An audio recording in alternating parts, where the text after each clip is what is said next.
est à son compte. Bienvenue à tous. Nous sommes.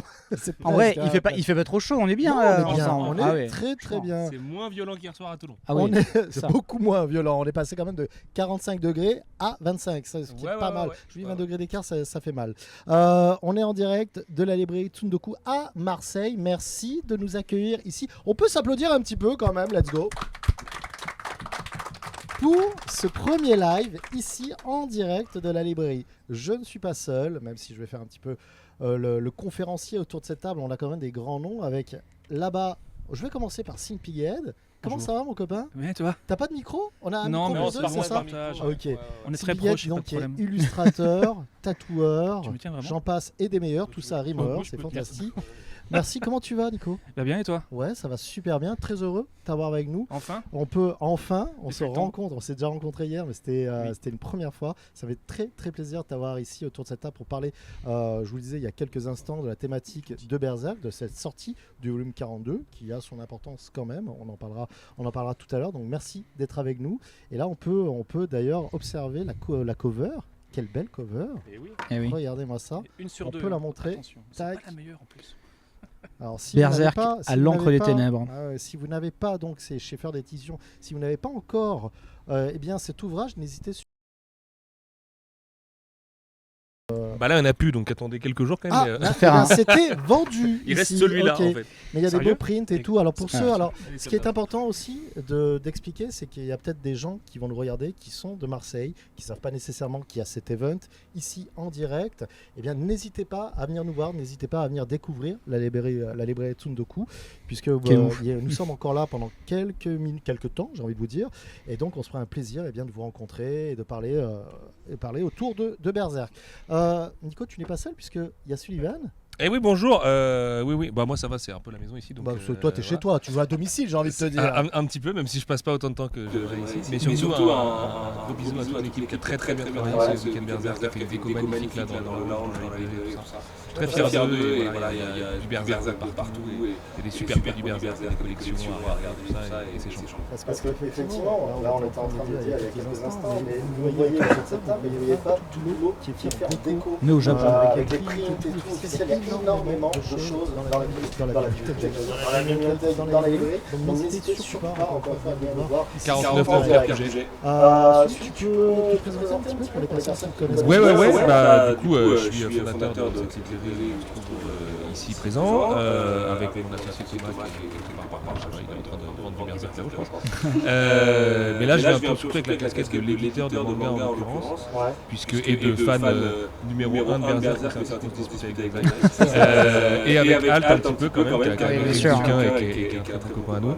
Et j'ai eu la chance là il y a quelques semaines d'être allé chez Akosencha, l'éditeur japonais de Berserk, rencontrer les équipes qui travaillent autour de Berserk et tout. Donc voilà, on prolonge ce travail démarré sur il y a quelques années dans la légende avec Berserk, on a poursuivi chez Radio France Inter, tout ça. Et ça fait trop plaisir de le faire à domicile, on accueille tout le monde et tout. Quel accueil, vraiment. Mais il n'y a que des passionnés. Effectivement, je vous dis, on va en parler d'ici quelques instants. Je vais pas dire on a grandi, mais on a bien vieilli quand même avec une licence qui, on en parlait hier, qui quand même date de 1989. Donc est plus vieille que beaucoup de gens qui nous regardent, je pense, et dans la pièce. J'étais né, mais effectivement, pas tout le monde. Nous aussi, tout le monde autour de cette table était né d'ailleurs. C'est dire. Ça ne se voit pas, tu fais très jeune. Et c'est d'ailleurs un des trucs, c'est qu'on dit souvent que Berserk c'est vraiment l'œuvre d'une vie, tellement ça dépassait l'entendement de lire tout ça tome après tome et de se dire mais attends, mais il a commencé en 89, mais du coup c'est pas comme Ken où c'était vraiment une œuvre de jeunesse et après le mec est passé à d'autres choses et tout. C'est que Ken c'est l'œuvre de sa vie et c'est du coup l'œuvre finale du coup de sa vie aussi pour Kentaro Miura. Et donc c'est ça, il a pas eu le temps de faire autre chose et c'est d'autant plus significatif. On va en parler d'ici quelques instants parce que fatalement il y a peut-être des gens qui ne savent pas, mais oui, l'auteur Kentaro Miura est décédé c'était quand déjà? C'était en mai alors son décès date de début mai 2021, mais comme souvent avec les Japonais, on l'a appris plus tard. Nous du coup on l'a appris le 25 mai 2021 pour être précis. La veille du lancement de Mangetsu, et du coup ça rend la date facile à retenir. Sullivan, à tes côtés, Eh bien, La légende. Bonjour. La L'homme. légende, il est là. Benza est l'homme, le vidéaste. En direct de Bordeaux City, hein, vraiment, je suis très content d'être venu vous voir à Marseille. On a recréé. En fait, on n'est pas à Marseille, on est à Bordeaux, dans les locaux, C'est ça. là, directement.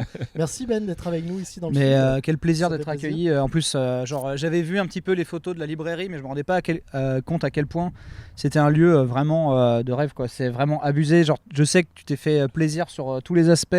Elle est à la fois immense et complète et hyper bien décorée, et en même temps tu voyages et c'est des paysans. Et là, rien que le studio est ouf, alors que c'est que une partie pour faire de l'événementiel et du culturel au sein de ta librairie. Je trouve ça vraiment trop bien, et franchement c'est craqué, quoi. Oui, parce que c'est dans cette pièce qu'on fait les dédicaces avec les Junji Ito, Akane Torika Ah ouais. et Tony Valente, etc. Et on Et- fait aussi des cours de japonais, des cours de dessin, du karaoké très régulièrement, des projections. On a accueilli Luffy pour un tournoi Street Fighter 6 en début d'année. On travaille sur des projets Tekken 8 aussi, là, du coup, puisqu'on a Super Akuma, champion d'Europe de Tekken, qui est de Marseille, qui est un client de la librairie.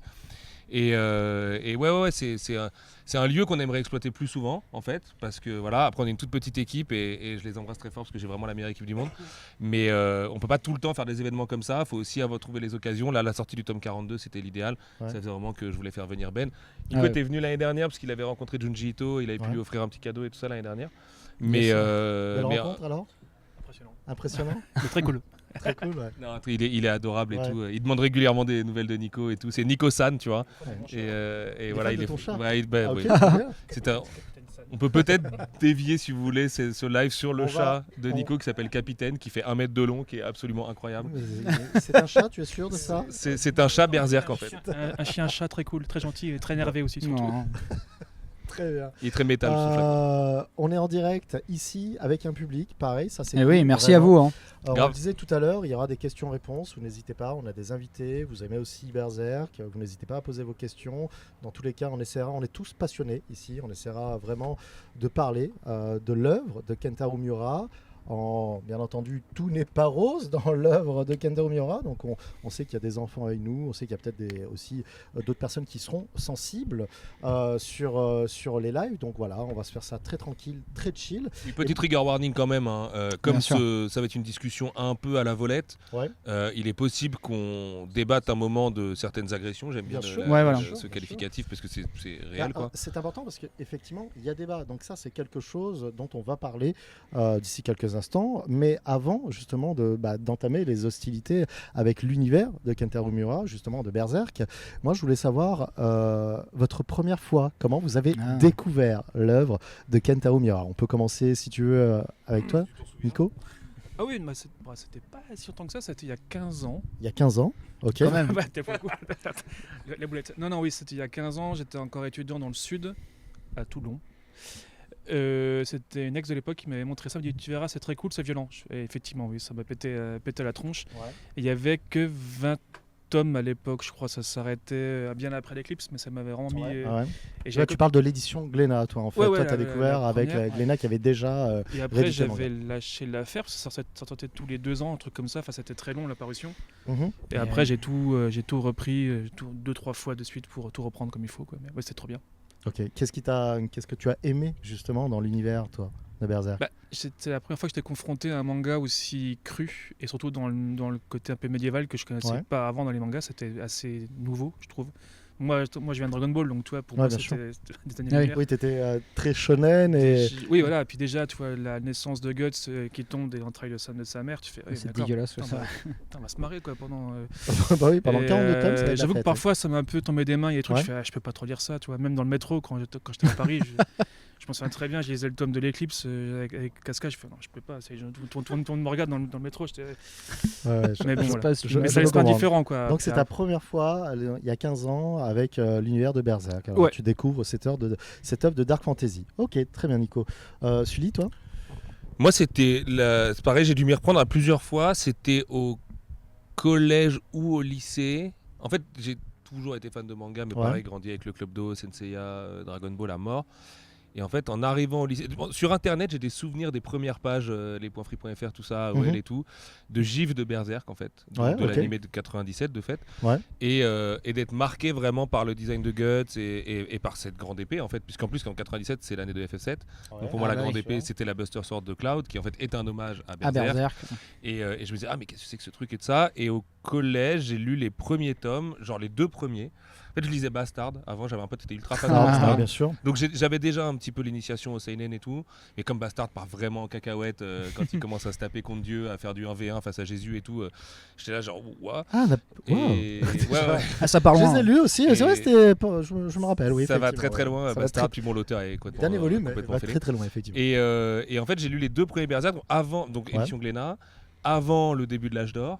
Donc en fait, je ne savais pas à côté de quoi je suis passé. Tu sais, c'est ce même du mec avec la mine d'or et tout, et qui fait demi-tour juste avant de tomber sur la pépite. Et en fait, j'ai recommencé à le lire finalement très tard, en 2012 ou 13. Et là, je me suis envolé. Et je l'ai lu, je pense, 3 ou 4 fois depuis. Et bon, l'obsession, c'est vraiment... En fait, c'est au moment où on a créé 9art.fr, qui est un site d'actu que j'ai lancé en 2013.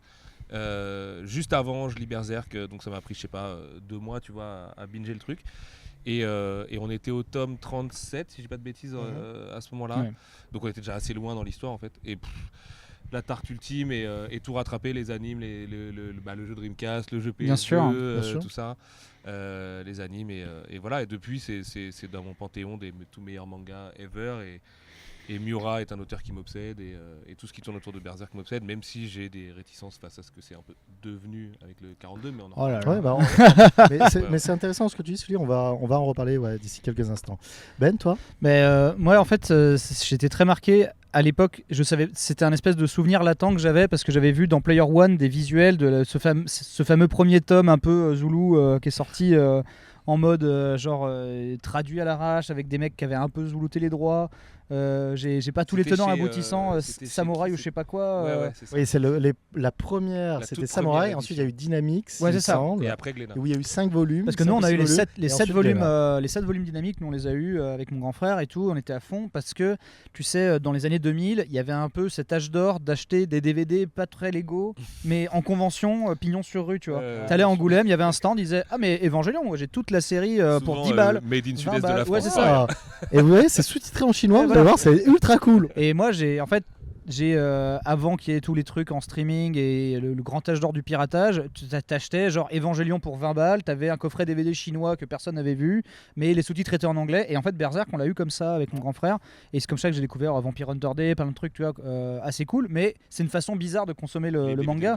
Mais sachant que t'achetais un magazine comme Otaku Mag et il te parlait que des sorties à pirater chez toi, tu vois, vraiment. Animeland pareil, t'étais obligé en fait. Genre le mec fait un dossier sur Hellsing, ça n'existe qu'en DVD pirate, donc tu regardes le DVD pirate parce que sinon t'as l'impression de passer à côté du truc. Tu vois, Vampire Hunter D, sinon fallait attendre 6 ans avant qu'il sorte en DVD officiel en France, sinon fallait le pirater.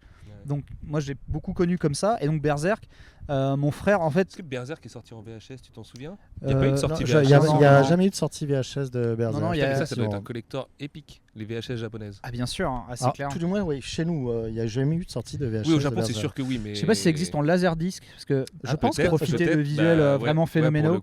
Mais du coup, c'est vraiment la série. En fait, mon frère la mate d'une traite et en fait, il me dit, il faut que je me fasse il a 20 ans et il me dit, il faut que je me fasse un tatouage de Berserk dans tout le dos. Je suis à ce point-là quand même. C'est si bien que ça, parce qu'Evangelion c'est bien aussi, tu vois. Et tu sais, j'en étais en mode genre, doucement quoi. Et en fait, petit à petit, tu vois, je comprenais. Et vraiment, à force de lire les dynamiques, et après ça m'obsède, je vois Glénat qui commence à les ressortir, et je sais que j'ai craqué peut-être 2 mois de bourse, 2 mois d'économie de ma bourse étudiante pour m'acheter tous les mangas à rattraper, tu vois. Beaucoup de légalité dans ce podcast. C'est ça. Messieurs les ayants droit du Japon, n'appuyez pas sur le bouton sous-titre s'il vous plaît. Je voulais vraiment. C'est intéressant parce que vous avez chacun vraiment vous avez découvert la licence.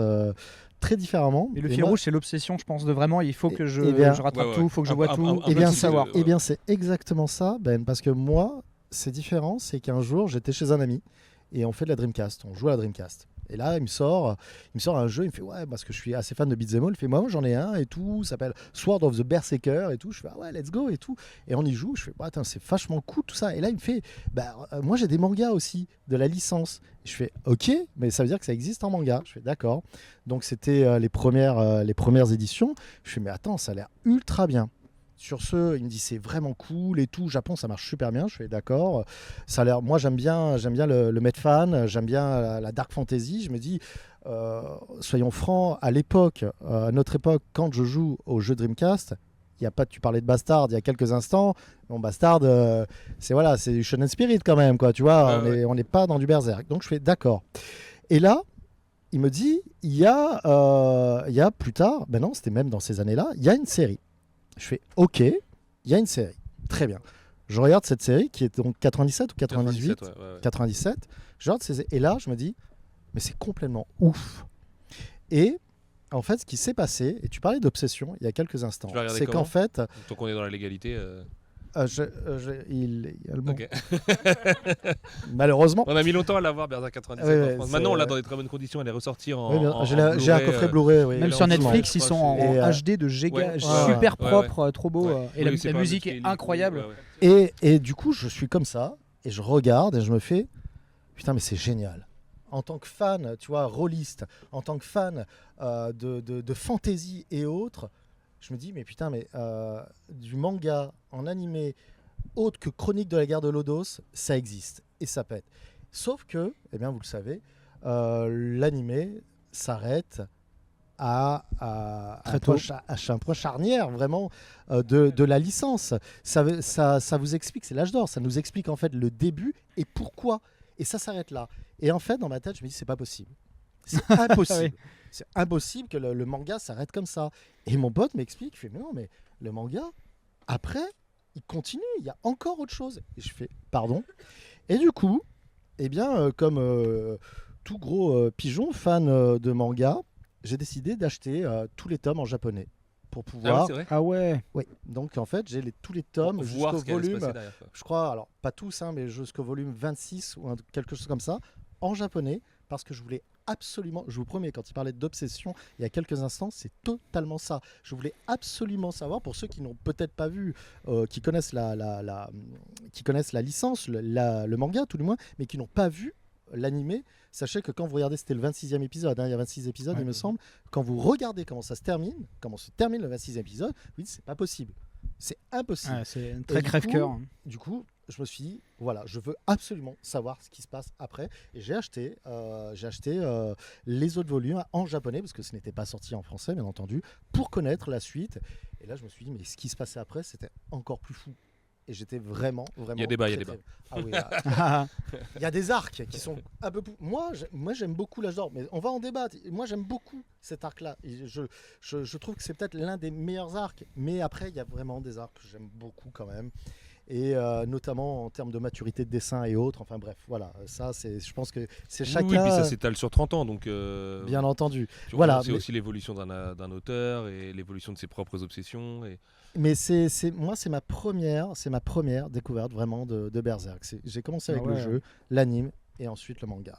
Donc, c'est intéressant. C'est assez intéressant parce que début 2000 quoi du coup. À l'heure actuelle, il y a eu des essais. Moi, j'en lis beaucoup des mangas. J'aimais beaucoup Yubelblatt. J'ai regardé. Black. Yubelblatt, non. Ah pardon. Pardon. Yubelblatt. J'ai entendu. Non, c'est pas. J'aimais beaucoup Yubelblatt et Ogenki Clinic. Waouh. Dr. Feelgood. Waouh. C'est fantastique. Non. Yubelblatt, tu vois. En fait, je m'intéressais beaucoup à tout ce qui était fantasy et autres. Mais force est de constater qu'à l'heure actuelle, on n'a pas nécessairement beaucoup de dark fantasy en manga. On peut parler de Goblin Slayer s'il faut. Il y en a beaucoup, mais absolument incomparable. Il y en a vraiment beaucoup. C'est qu'on ne la voit pas en fait. Et il n'y a pas beaucoup de choses qui sortent en français forcément et tout. Parce que le problème, c'est parce que là, j'ai la flemme d'acheter les volumes en jab maintenant. Oui, non, mais je comprends. Mais tu vois, Kadokawa en sort 5 nouvelles séries par an et tout. En fait, c'est que déjà, ça se compare à Berserk, en fait, naturellement. Tu vois, quand tu as un tel monstre de Dark Fantasy. Enfin, Berserk aujourd'hui, c'est un peu comme Junji Ito avec l'horreur. Ouais. C'est sorti de son genre pour être tellement de la maîtrise que tu vois, tout en Dark Fantasy sera comparé à Berserk, quoi. Et tu vois, Hidetaka Miyazaki, tous les From Software et tout ça, c'est évidemment les enfants de Berserk.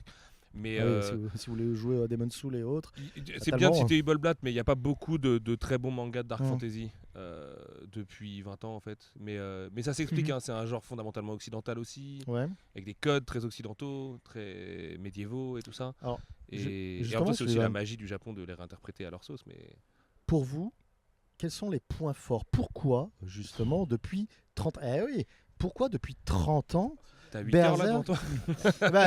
on est là justement pour débattre. Pourquoi depuis 30 ans, plus de 30 ans maintenant, Berserk reste une sommité dans la dark fantasy en termes de manga? Qu'est-ce qui explique ce succès? 35 ans cette année, en fait. 35 ans. Qu'est-ce qui explique ce succès, en fait, finalement? C'est ça. Vas-y, exprime-toi sur l'aspect graphique, parce que justement, je voulais attaquer là-dessus. Sans chercher d'analyse, en fait, c'est juste d'un point de vue ce qui arrive dans le visage dès le début, c'est le graphisme. C'est l'obsession de Miura sur rester pendant 6 mois sur une page, sur dessiner chaque maillon d'une cotte de maille, une armure, etc., les rayures sur l'épée. Moi, ça, avant de comprendre et d'interpréter ce que tu lis, il y a rien que ça, tu vois, c'est déjà impressionnant. Donc, je pense que déjà de base, ça élimine toute la concurrence en vrai. En termes juste purement graphiques, c'est juste fou, quoi. De base. En fait, justement, je voulais rebondir là-dessus, c'est que effectivement, dans son trait, tu vois le côté en fait superfétatoire que tu avais déjà dans Ken le Survivant, en mode il faut faire les planches les plus badass, les plus ouf, et on le voit dans son prototype de Berserk, que le but c'est de claquer le plus possible, et en fait c'est que à travers son dessin tu vois qu'il y a cette volonté de faire de Berserk une œuvre définitive, et c'est ce que dit pas mal Alt dans le bouquin, en fait c'est que le but c'est de faire une œuvre qui englobe toutes les œuvres et tous les imaginaires, et y compris dans le dessin de faire quelque chose, donc c'est un espèce de Gustave Moreau moderne, en termes on va mettre tous les détails, tous les monstres, tous les folklores, toutes les armures, toutes les influences, pour essayer de faire le livre d'illustration ultime, et dans son dessin et dans son récit, de couvrir un petit peu tous les spectres. Et en fait, cette espèce d'obsession, tu la vois dès le premier volume, qui est quand même en gros, qui est, on va dire, la mise au propre de son prototype. C'est quasiment les mêmes planches. C'est ce que j'allais dire, j'allais revenir au lycée, parce qu'en fait Guts il le crée en l'équivalent de la première du coup pour nous, c'est il appelle le Chevalier Noir, quoi. C'est déjà le design de Guts, avec son bras coupé et le canon, l'arbalète et tout ça. Et effectivement il fait que pousser ça, et en fait c'est un méga fan de Tetsuhara au départ, et d'ailleurs ils sont devenus amis plus tard dans leur vie et tout ça, et Ala Sensei l'a vraiment pris un peu sous son aile et tout. Et au début, effectivement, c'est un peu pour dépasser le maître aussi, qui veut montrer que lui aussi il s'est gratté, machin et tout ça. Puis bon, on parlera de sa relation avec Ujimori à un moment donné, mais le gars est un génie du dessin, complètement obsédé à l'idée d'en mettre un max. Et on l'a appris récemment, en fait, il vient d'une très bonne famille. Sa mère est prof des beaux-arts, son père est journaliste culturel, enfin tu vois, où je sais plus exactement quel rôle il a, mais il bosse dans la culture. Et donc en fait, il avait accès à tous ces livres de peinture, des Goya, Gustave Doré, Gustave Moreau. Tu en parlais de Gustave Doré, tu en parlais. Escher, Escher aussi à mort dès le premier volume. L'apparition des God Hand, c'est MC Escher. Il y a un aspect qui est très cinématographique, justement. Aussi, c'est vrai que quand je vois les God Hand, je vois les Cénobites de Clive Barker, donc du Hellraiser pour ceux qui connaissent la licence. Il y a énormément de choses quand même. On va en parler justement de tout ça, de ce côté un petit peu cinématographique. Tout à l'heure, Ben, tu disais que voilà, quand on lit Berserk, il y a full de monstres, de beauté, autres, tout ça. Est-ce que ça est comment en fait il arrive à rester digeste malgré tout ça? Parce que on connaît beaucoup de mangas qui ont de l'action qui va être très rapide, qui va être assez dynamique, avec une multitude de personnages et autres, mais qui est pas nécessairement digeste. Et moi je ne vais pas citer des licences connues, mais ça arrive. Et là, on est sur quelque chose qui est presque parfois, et même je ne vais pas vous dire parfois, mais on reste sur une licence qui est comme de la peinture à chaque planche. On a vraiment l'impression, vous disiez tout à l'heure, de Kentaro Miura qui s'est inspiré de beaucoup de peintres et autres illustrateurs renommés. Tu disais Gustave Doré il y a quelques instants. Vous trouvez que c'est assez digeste pour vous? En fait, ce qui est dingue, moi ce qui m'impressionne le plus, c'est que justement ça pourrait avoir un côté fourre-tout, et en fait ça reste au service d'une histoire qui est très personnelle, très intime, et en fait il arrive à concrétiser ce truc en mode je veux faire le manga ultime avec tout, et cette espèce de patience qu'il a de travailler donc toute sa vie sur Berserk, ça transforme l'essai, alors que ça a mis des années à percer, y compris au Japon et aussi en France. C'est une œuvre qui s'est fritée, qui s'est heurtée à l'échec, y compris même qui a failli ne pas continuer, changement de magazine.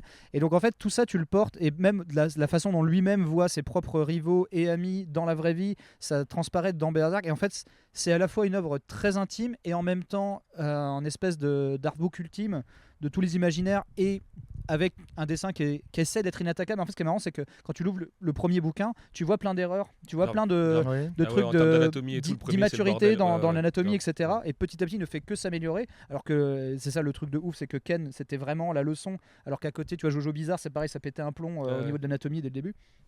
Et en fait, cette espèce d'envie et de ténacité, je pense qu'elle est communicative, ce qui fait que l'œuvre, tu l'absorbes et tu la digères. Et en fait, ce qui est marrant, c'est que c'est au niveau culturel global, le monde entier a commencé à digérer Berserk et l'a porté au Panthéon. Presque trop tard finalement, mais en même temps c'est normal parce que... Pourquoi presque trop tard ? Presque trop tard parce que genre en fait quand le monde se réveille et fait des films Berserk, genre on est déjà au 30e manga alors que Dragon Ball, tu vois, à côté c'est... Il est déjà cramé en fait, enfin, tu vois... en fait il est presque mort. C'est intéressant puisque on a eu cette série de 97, on disait, qui fait tout l'âge d'or, qui d'ailleurs enlève certains personnages, parce que Puck n'est pas là. Puck n'est pas là, on voit peut-être une petite ombre à un moment, il semble, dans un épisode, mais il n'est pas du tout présent, vraiment, dans cette œuvre. Pourquoi ? Pardon ? Parce que la série est hyper... Tu parles de la série de la vieille. Oui, la série en fait, Puck, c'est la caution humoristique aussi du manga. Tu mettrais Puck dans la série de 97, ça ferait un peu tâche, quoi. Surtout quand il n'apparaîtrait pas nécessairement beaucoup plus, déjà. Il apparaîtrait peut-être dans le premier épisode et ensuite voilà. Et puis l'âge d'or c'est du médiéval. C'est du médiéval. C'est un récit médiéval en fait. Le fantastique vient s'insérer petit à petit jusqu'à l'explosion finale de l'éclipse et de ce que Griffith va faire au monde et à l'apparition justement de tous ces monstres et tout ça. Mais pour moi c'est aussi une des qualités, pour revenir à ta question précédente, de Berserk par rapport notamment à ces lores surchargés dont tu parlais, même si on a tous compris de quelle série tu parlais. En vrai, et le chat aussi j'ai vu, en vrai c'est aussi le fait qu'il écrivait au fur et à mesure. Notamment parce qu'il était sérialisé dans un magazine weekly, donc en fait il fallait avancer. À l'époque c'était pas comme maintenant où la série était en pause presque tout le temps, ça sortait vraiment très vite et tout ça, donc il avait un rythme complètement effréné, il dormait 4 heures par nuit, il buvait 4 litres de café par jour, il était dans une transe artistique incroyable. Ça, c'est fou. Et en fait il s'est toujours refusé à dessiner une map, à faire une bible d'univers et tout ça.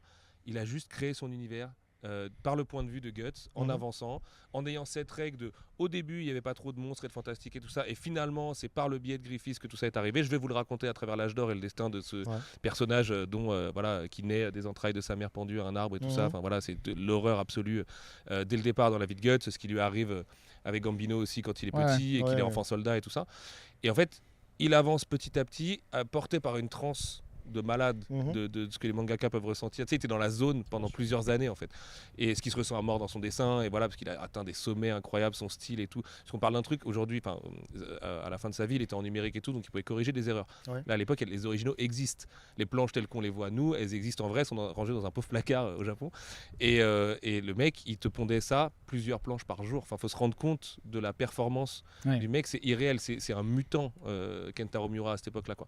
Et effectivement, il le fait sans un succès incroyable. Il n'y avait pas encore internet à l'époque, donc il se rendait même pas compte que les États-Unis et l'Europe étaient à deux doigts de péter les plombs dessus, parce qu'aujourd'hui, oui, Berserk était un succès au Japon, mais en fait c'est devenu un énorme succès en Occident. C'est vraiment la série est beaucoup plus grosse en Europe et aux États-Unis qu'au Japon. Et voilà, et c'est tout ça ce succès, c'était cette espèce de naïveté finalement avec laquelle il avance et qu'on retrouve à mort. Le parallèle, on va le faire 50 fois dans ce podcast, mais chez Miyazaki, qui découvre la dark fantasy par des cartes magiques qu'il ne peut pas traduire. Et en fait, le mec, il voit que des images et ça lui crée le monde qui deviendra Demon's Souls, puis Dark Souls, puis Bloodborne, etc., etc.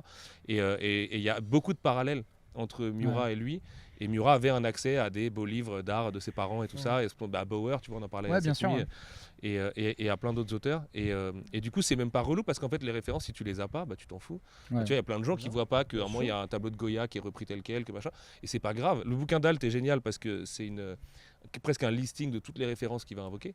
Mais si tu l'as pas, tu t'en fous. C'est bien au premier degré, c'est bien au 4e niveau de lecture. C'est très intéressant justement parce que tu as, comme tu l'as expliqué, il y a des personnes qui vont pas nécessairement être focus sur les différents petits trucs, que ce soit cinématographique. Moi, c'est vrai que je vous avouerai que j'aimais beaucoup De Palma en termes de réalisateur et on voit Griffiths, son masque et même Fento après, c'est vrai que moi, ce qui m'avait choqué, bien sûr. et à l'époque, je vous dis ça, il y a 25 ans, hein, c'est-à-dire que j'avais pas de livre, tout ça, mais je connaissais mes classiques. Oui.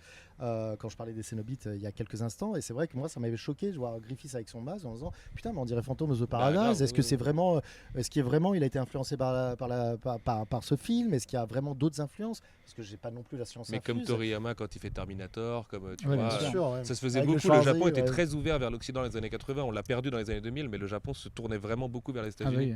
oui. Genre Ken, c'est tout Stallone, c'est tout Exactement. Mad Max. C'est tout. Mad Enfin, Max à déjà, mort, Mad Max de ouais. base, mais effectivement, genre le nombre de covers de Ken où c'est juste Ou c'est Stallone, des photos de Stallone, ouais. Grave.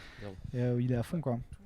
Rutger Hauer, Dans Rao, Ken, dans Freddie Mercury, Oui, il y c'est a ça. il y a tous les mecs des années 80. Dolph Lundgren, Dolph Frank Lundgren, Falco, bien sûr. C'est le moment de vous parler de Tom of Finland. Mais alors moi, oui, genre, en fait, Alors, ce qui est marrant, c'est parlons-en, alors, Ben. que, tu vois, mais ce qui est drôle, c'est que on parle de justement des œuvres globales qui influencent tout et qu'en fait, déjà de base dans la littérature, on sait que tout n'est qu'intertexte parce que tu n'es forcément en train de recomposer d'un texte et c'est vrai en cinéma et c'est vrai en BD d'autant plus. Justement, on parlait du style graphique de Miura, forcément très inspiré, très teinté de ce que fait Tetsuo Hara derrière. Et Tetsuo Hara, on sait, voilà, Ken le Survivant, tu peux pas faire Ken le Survivant sans faire Mad Max, en fait, sans revenir à bien Mad sûr, Max, bien au sûr. visuel de Mad Ouais. Max. Mad Max, c'est surtout des gros bikers, genre qui pètent des plombs, etc., et qui sont des anciens flics. Et est-ce que vous savez comment s'appelle le clan des policiers en cuir dans Mad Max, officiellement dans Mad Max? C'est les gays Berserker Boys. Parce qu'en fait, c'est teinté d'homosexualité. Et en fait, ça vient vraiment de la culture. Est-ce qu'on a quelqu'un qui a un t-shirt Judas Priest Ah, ici, c'est génial, trop tu bien, vois. trop bien. Et je vais réussir à tout relier à toi. C'est fantastique. Non, et ça, c'est incroyable parce que tu vois, on en parlait. Et en fait, Judas Priest, donc groupe de métal genre ultra iconique et qui est le premier à ramener le cuir, le cuir et le style. Et les pics, ouais. Le enfin, style cuir, les spikes, pics, etc. Les bons Arrivé en pantalons moto slim, sur ok, scène, et etc. Enfin, tout ce qui était tout ce que maintenant on associe au métal, etc. Et en fait, ça vient, c'est parce que Rob Halford, donc, qui a fait son coming out homosexuel bien plus tard dans sa carrière, en fait, ramenait ces tenues de fétiche de clubs homosexuels gays, des boîtes gays new-yorkaises de l'époque, comme Freddie Mercury. Il ramène son style cuir moustache dans sa musique, dans sa culture, que tout le monde va consommer globalement. Et en fait, sans dire, voilà, ça c'est mon style quand je vais en boîte gay, parce que ça n'intéresse personne, mais en fait, il ramène son style fétiché, parce que les mecs sont là en mode, ça c'est trop badass. Et en fait, ce style cuir moustache qu'on associe à une imagerie donc homosexuelle, désuète, etc. En fait, c'était le seul porte-étendard de l'imagerie gay Et donc, George Miller se l'est après-guerre. approprié, Ouais, alors, bien pour sûr, Mad Max. après-guerre. Donc il y a cet illustrateur qui s'appelle Tom of Finland. Il y a un film biographique qui est assez cool. Il est pas si vieux, il date de 2020, un truc comme ça. Ok. Il est hyper intéressant et donc c'est Tom of Finland. Le film s'appelle Tom of Finland Ouais, aussi. c'est ça. Ok. Donc, parce que l'auteur s'appelle Thomas Laaksonen et en fait c'était donc un homosexuel qui a fait la Seconde Guerre mondiale, donc côté finlandais, mais l'homosexualité était bien sûr parce que c'est l'époque pénalisée et interdite et que tu pouvais aller en prison pour ça, et le mec était dessinateur et c'est lui qui invente y compris en fait cette façon de dessiner du cuir avec des crayons et vraiment en termes de hachure, etc. Il y a tout dans Tom of Finland. Et qu'est-ce qu'il dessine? Son fantasme à lui, c'est en fait des flics et des motards qui voilà, ça se passe la garde à vue se passe plutôt bien pour eux.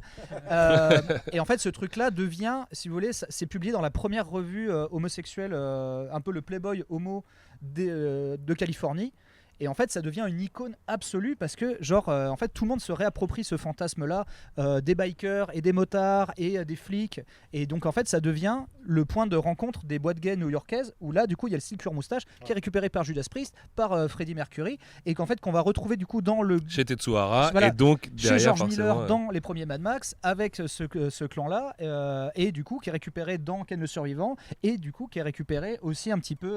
finalement Et en fait, partiellement chez c'est ça, Berserk dans et chez Jojo tous les Bizarre, dans Berserk, etc. Araki, Et en oui, fait, à mort. voilà. Araki pour le coup, parce que Araki, oui, les tout débuts de totalement. JoJo's, faut quand même, ce serait dessiné par Tetsuo Hara, Ah, que ça mais choquerait c'est- personne. Bien sûr. C'est je vraiment pense c'est que- un spoof de Tetsuo Hara. Les Ah deux bah, je premières pense saisons, quasiment, c'est ouais. parce que folie, quoi. Araki au début, quand vous regardez Phantom Blood, oui, c'est du Hara. Mais encore aujourd'hui, hein, les expos Tetsuo Hara, le premier mec qui vient au vernissage, c'est Araki et tout machin, il demande à voir les originaux et tout, avec toute la toute la révérence très japonaise justement au sensei, Hara, machin. Alors que bon, Araki aujourd'hui est presque plus populaire que Tetsuhara évidemment. Jojo c'est un phénomène mondial. Et surtout a un style qui est totalement différent. Ah bah oui, pour le coup, en plus Araki, dans les premiers arcs. L'homosexualité hyper assumée. Enfin tu vois, là où Hara Sensei est hétéro en plus, et pour le coup les gens le jugent ultra viriliste et tout, et donc c'est trop marrant derrière de redétricoter en fait, le c'est truc. ça, cette esthétique dite macho, en fait, elle est totalement en fait, c'est macho, mais dans le sens macho men, plutôt Village People quoi. Oui, voilà, Village People. Village People qui sont totalement en fait un artbook vivant de Thomas Farland. Ouais, grave.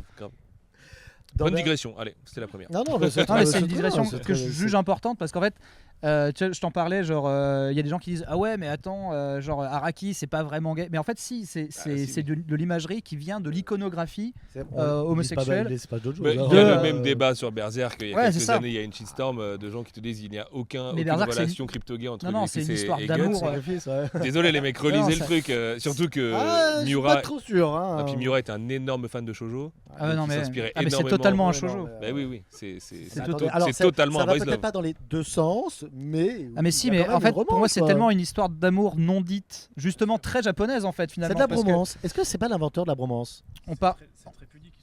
Ah oui, bah ils sont ultra. Oui. Parce qu'on parlait de Crying. Dans la bromance, tu sacrifies pas tous tes potes. C'est ça. Ouais, c'est pas faux. Mais je sais pas si c'est vraiment réciproque de la part de Guts. Pour le coup, je pense qu'il y a des balades là-dessus. Moi, je pense que Guts n'aime que Casca en fait. Oui, en fait, c'est ce que je dis. C'est pour ça que dans le délire, je vous dis, est-ce que c'est réciproque? Moi, je pense pas nécessairement. C'est qu'il y a vraiment une attirance, mais il l'explique bien, Guts. Je pense que Guts, il est plutôt dans ce délire. Oui, c'est un bon pote, quoi. Tu vois, vraiment. Je comprends pas pourquoi il me caresse l'épaule, mais c'est un super bon pote, hein, d'accord. Guts, au début, aime l'idée d'être aimé et accepté par un groupe et d'être respecté pour un talent. Par un groupe d'amis, tu vois ce que je veux dire. Surtout respecté pour ses talents de guerrier extrême. Enfin, tu vois, d'enfant soldat qui a grandi sur les champs de bataille, qui défonce tout le monde et tout. Alors, moi, j'estime qu'il y a en fait un espèce de non-dit et de trucs non assouvis chez Guts. Du fait que en gros le gros divorce on va dire dans Berserk, c'est vraiment un divorce, la scène de ménage quand il se barre, c'est parce qu'en fait il se rend compte que Griffiths ne l'aime pas autant que lui dans cette relation platonique, que lui en fait il a une très très grande estime pour Griffiths, et en fait comme il entend que Griffiths ne le voit pas comme son égal, et en fait du coup ça crée une hiérarchie dans cette relation. Est-ce qu'il y a une différence? Alors est-ce qu'on peut parler d'une différence entre l'estime, voilà, parce que est-ce qu'il y a une différence entre l'estime? Moi c'est de l'amour, tu vois. J'ai plus l'impression que c'est un enfant soldat qui découvre les relations politiques. Parce que c'est bizarre, tu dis de l'estime, mais est-ce que il y a une différence entre l'estime et l'amour quand même? Ah non, moi je pense qu'il est amoureux de Griffiths, parce qu'il y a vraiment quelque chose qui est en fait où son ego est blessé, mais vraiment on sent que c'est quelque chose de sentimental quand il l'entend avec Casca d'une oreille. En fait il se sent déchu de sa position c'est une interprétation c'est pas que de la bromance. D'accord. Pour moi c'est vraiment un amour en fait, genre comme beaucoup de mangas un peu macho et de relations comme ça, mais dans beaucoup de fiction en fait, il y a souvent en fait une femme qui est écrite pour justifier de l'amour entre deux hommes, et vous le voyez beaucoup, et en fait c'est très très japonais finalement ça, et l'auteur de Crying Freeman, le dessinateur de Crying Freeman en parlait lui-même en conférence quand on l'a vu à Angoulême, et il disait genre moi j'aime beaucoup dessiner les hommes les plus beaux possibles, et en fait réussir à décrire ce que c'est l'amour entre hommes, mais c'est un peu en mode genre entre parenthèses sans être gay quoi, no homo. Mais en fait ce qui est très drôle, parce que c'est très japonais finalement, ce truc codifié d'aimer quelqu'un pleinement, et finalement et c'est très ce truc en mode pour moi Casca c'est un peu elle est, on va dire, la femme qui est écrite pour raconter l'amour entre ces deux hommes. C'est le premier débat là dans les cas. Vous êtes d'accord avec ce que dit Ben? Pour vous aviez vraiment interprété ce relationnel entre Griffiths et Guts, en fait, comme ce. Casca, c'est pas la première fois dans les fictions un peu macho que tu as ce truc où il y a une femme qui est écrite pour justifier de parler de l'amour entre ces deux hommes, quoi. Ah oui, c'est un trope assez classique finalement en fiction. Après. Moi j'ai vraiment le sentiment que Griffiths est amoureux de Guts, moi ça me paraît assez évident. Il y a une attirance physique, tu sais, c'est très électrique entre eux et tout, notamment quand Griffiths monte sur la Dragon Slayer. Ouais. Tu sais, pour faire un peu de l'escrime et tout. Ah non, c'est hyper phallique, enfin je veux dire, il y a clairement quelque chose qui se passe là-dedans. Surtout que Guts c'est le seul dans la troupe à avoir une grosse épée. À ne pas être assez basque en fait. Aussi, ouais, bien sûr, c'est le seul qui lui laisse pas les bottes. Et c'est ça la problématique justement de Griffiths. Et en fait, lui, ce qui intéresse, c'est d'avoir quelqu'un qui lui tient tête en fait. Il veut pas avoir quelqu'un assez basque qui est soumis. Et quand il voit Guts avec son gros épée qui veut pas, enfin, qui est un petit peu une bête sauvage et tout, bah, il se dit putain, bah, lui, écoute, pour lui, c'est un défi en fait, Et puis, de posséder quoi. alors moi, je voyais pas ce relationnel comme toi tu l'interprètes. Par contre, là où je suis peut-être un petit peu d'accord, c'est notamment la scène du sauvetage de Griffiths. Ouais. Oui, cette scène est assez importante. Et là, quand on voit Guts qui prend Griffiths dans ses bras, justement, c'est vrai qu'on se dit que Juste avant l'éclipse, tu veux dire. Juste avant la plage, la Bailey, bien sûr, juste avant l'éclipse. Mais là, après, Griffiths a déjà fait toutes les conneries du monde en fait. Enfin, tu vois, oui, mais Guts ne le sait pas. Lui, il vient chercher un ami qui est peut-être un peu plus qu'un ami, quelqu'un qui compte énormément pour lui. Je crois qu'il vient chercher le leader de la troupe du Faucon. Enfin, tu vois. Parce qu'en fait, sans Griffiths, ils sont perdus. Mais bon, il y a un gros débat. Est-ce que Griffiths est tant un salaud que ça? Ah non, mais Et t'as dit quoi? Est-ce que Griffiths c'est quoi? Griffiths c'est à ce point un salaud. Et qui est Griffiths? Quelles sont ses origines? Pourquoi ça? Pour moi, les deux chapitres les plus importants de Berserk, c'est celui où il se voit sur la montagne avec le château au loin. Ouais. D'abord, il est très éloigné, puis après, une fois qu'il est décharné avec son casque Phantom of the Paradise, il se voit sur une montagne de cadavres avec la montagne au loin et il va pouvoir y accéder. Et le fameux Lost Chapter, le chapitre 100, où Dieu lui dit tu es l'élu, do what you will. Enfin, c'est le libre arbitre et tout ça, machin, avec Dieu qui a une forme de cœur, littéralement de l'organe, quoi. Et qui, du coup, pour moi, amende un petit peu Griffiths de beaucoup d'erreurs qu'il a pu faire, à savoir sacrifier la moitié de la population humaine. Alors pourquoi avoir enlevé justement ce chapitre? C'est parce que je pense que c'est tellement trop la clé du récit. Est-ce qu'on peut expliquer, Julian, peut-être pour les personnes qui ne connaissent pas, Alors, l'histoire de ce chapitre perdu déjà? Juste un petit point avant.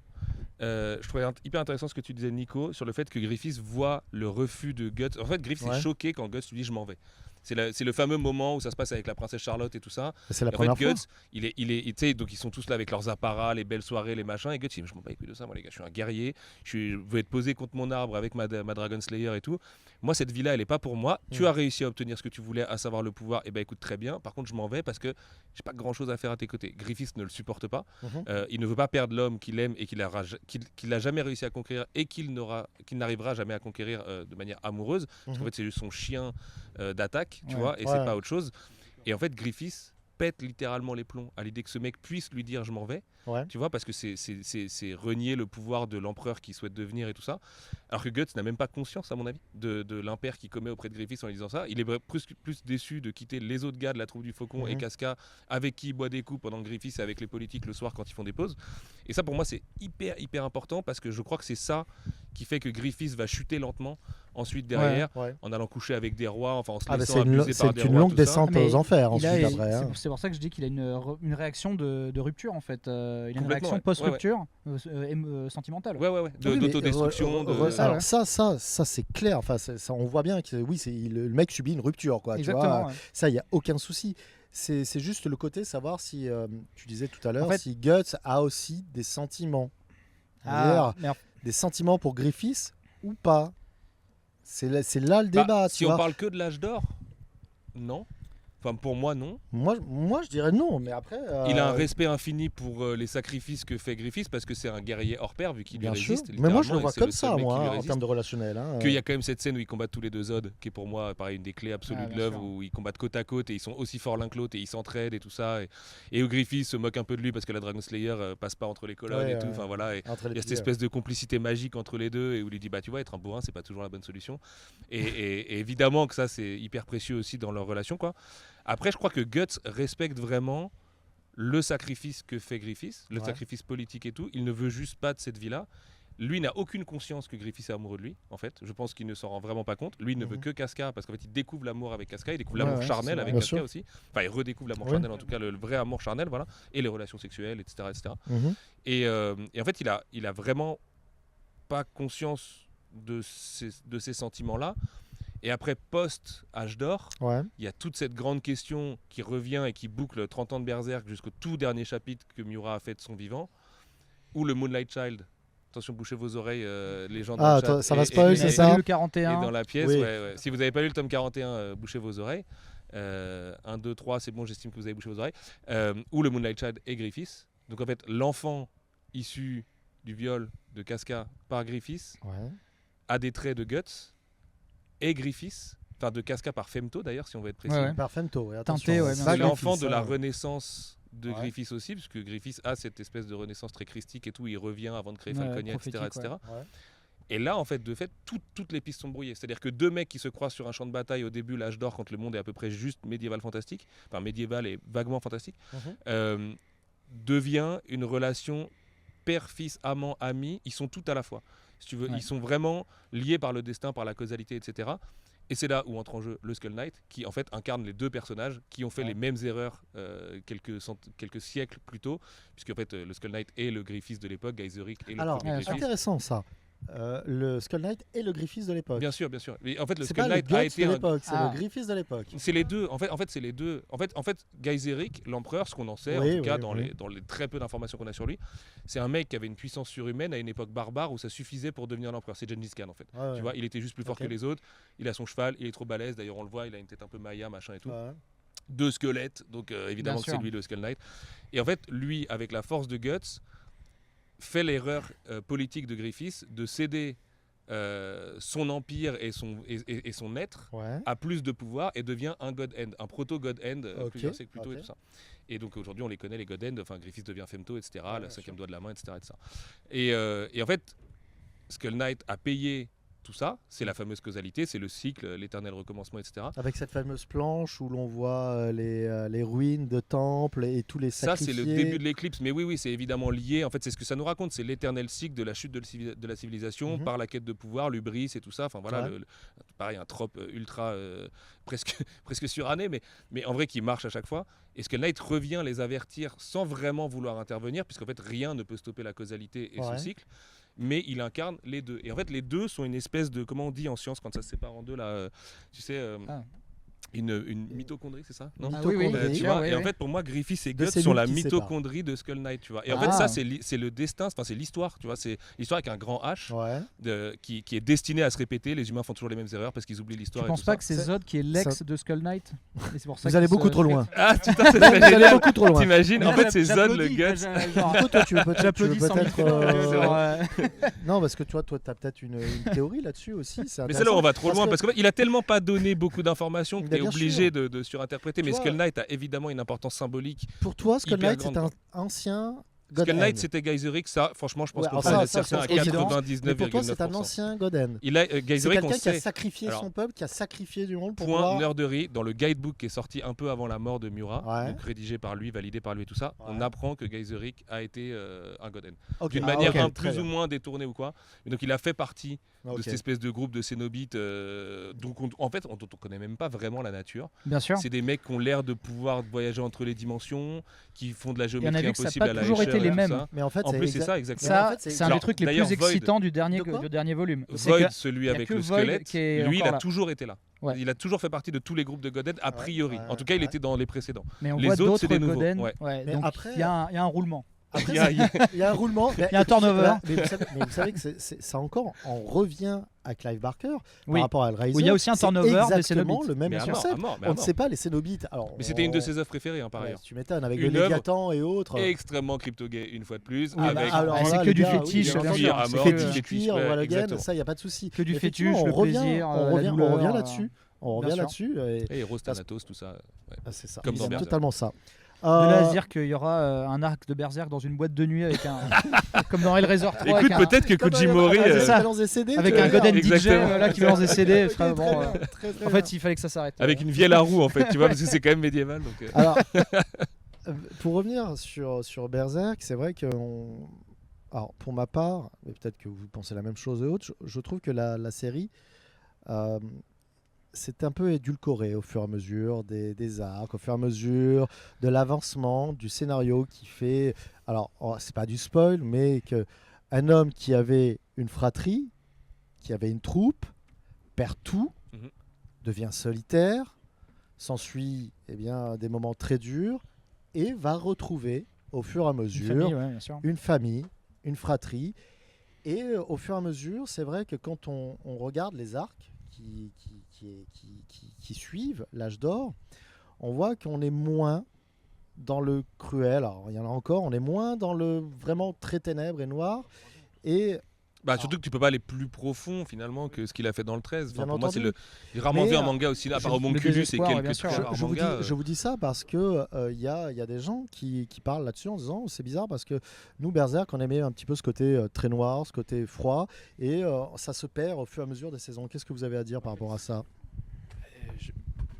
Je me dis que c'est le boulot d'un seul homme déjà, Ouais, et que je pense que psychologiquement tu peux pas travailler sur autant de violence toute ta vie, à mon avis. bien sûr. Non. Et que je pense qu'il prend de l'âge aussi, il évolue, et je crois que et en fait tout est dit. Tu n'étais pas déjà fan d'Idol On l'a su très tard dans sa vie en fait. Ouais. Après peut-être que est-ce qu'il y avait vraiment des idoles en 89? Je crois pas. En fait, il y avait de la J-pop, mais En fait, c'était Tetsuya Komuro et compagnie en fait à l'époque. bien sûr. alors en fait, c'est parce que les idoles japonaises viennent en fait de l'époque qu'on s'appelle France Gall, etc. Et en fait, oui, ils donc- ont reproduit en fait, les idoles Donc- japonaises et de par le fait coréenne, Ouais. en fait, viennent du Du côté yéyé, en un fait, peu c'est ça, exactement. starification, viennent de Popstar, la génération France Gall qui est importée au Japon et qu'ils ont reproduit eux toute la vie, quoi. Tu vois, genre ils ont jamais arrêté de trouver ça C'est trop cool. marrant parce que j'étais avec Place- des japonais il y a 3 jours et ils entendent France Gall là, dans un resto, ils font oh France Gall. Mais bien sûr, c'est la première Lolita. Plastic Dream, Dream, tout ça. C'est la première, ouais, c'est ça, c'est la Ouais. première pop idol chez eux, quoi.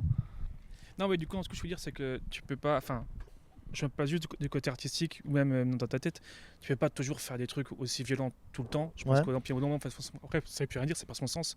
Et je pense qu'après l'éclipse, tu es obligé de redescendre, déjà même pour réécrire les personnages, Mhm. surtout pour après comment ça évolue. Vu que Guts retrouve une famille et des amis et ce qu'il Ouais. a perdu, tu es obligé, je pense, de revenir vers un truc beaucoup plus calme et tout se reconstruit. Et c'est bien, en vrai. Alors, moi, j'ai une. Et même juste Ouais, en tant que lecteur. Enfin, tu vois, en fait, Ah oui. je trouve que Ouais, trop parce que montrer. en Ah fait, oui, à force de montrer des bébés morts, bon, En fait, et t'as en fait, besoin non, de mais redescendre, c'est- ça C'est comme quand tu regardes un film d'horreur, tu prends un saut, ça n'a plus aucun sens parce que c'est tellement violent qu'au final, ça en devient un con. Par contre, tu prends un film ultra calme avec juste une scène affreuse, grave, ou autre truc comme ça, par exemple, et ben, ça a marqué beaucoup plus. Toi. Et je pense que c'est ça, c'est l'équilibre qu'il a réussi à retrouver vers la fin. Parce que quand ça repart en couille, violemment vers les tomes 35 et compagnie, là, par contre, ça a plus de sens. Tu vois.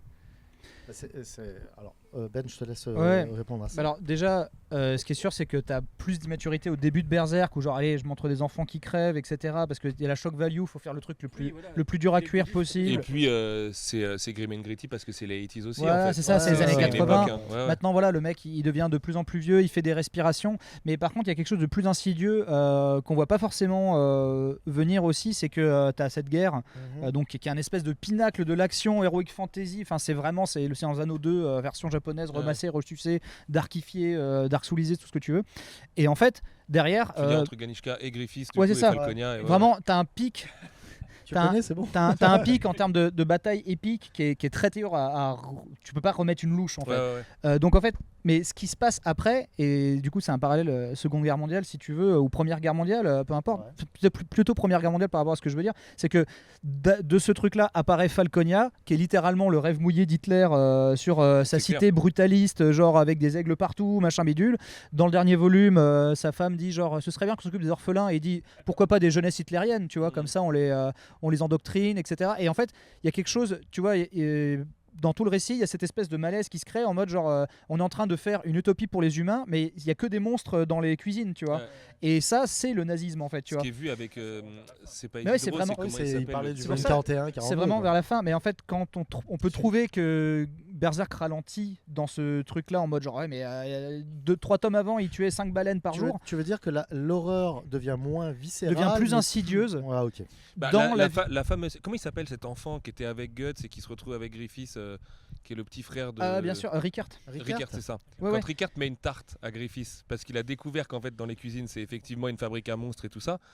C'est un gamin de 10 ans, enfin 12, allez, qui met une tarte à l'empereur. Ouais, Tu vois, ouais. et ça, c'est évidemment Miura qui dit bon, je vais vous secouer 2 minutes, les fans de Griffiths quand même.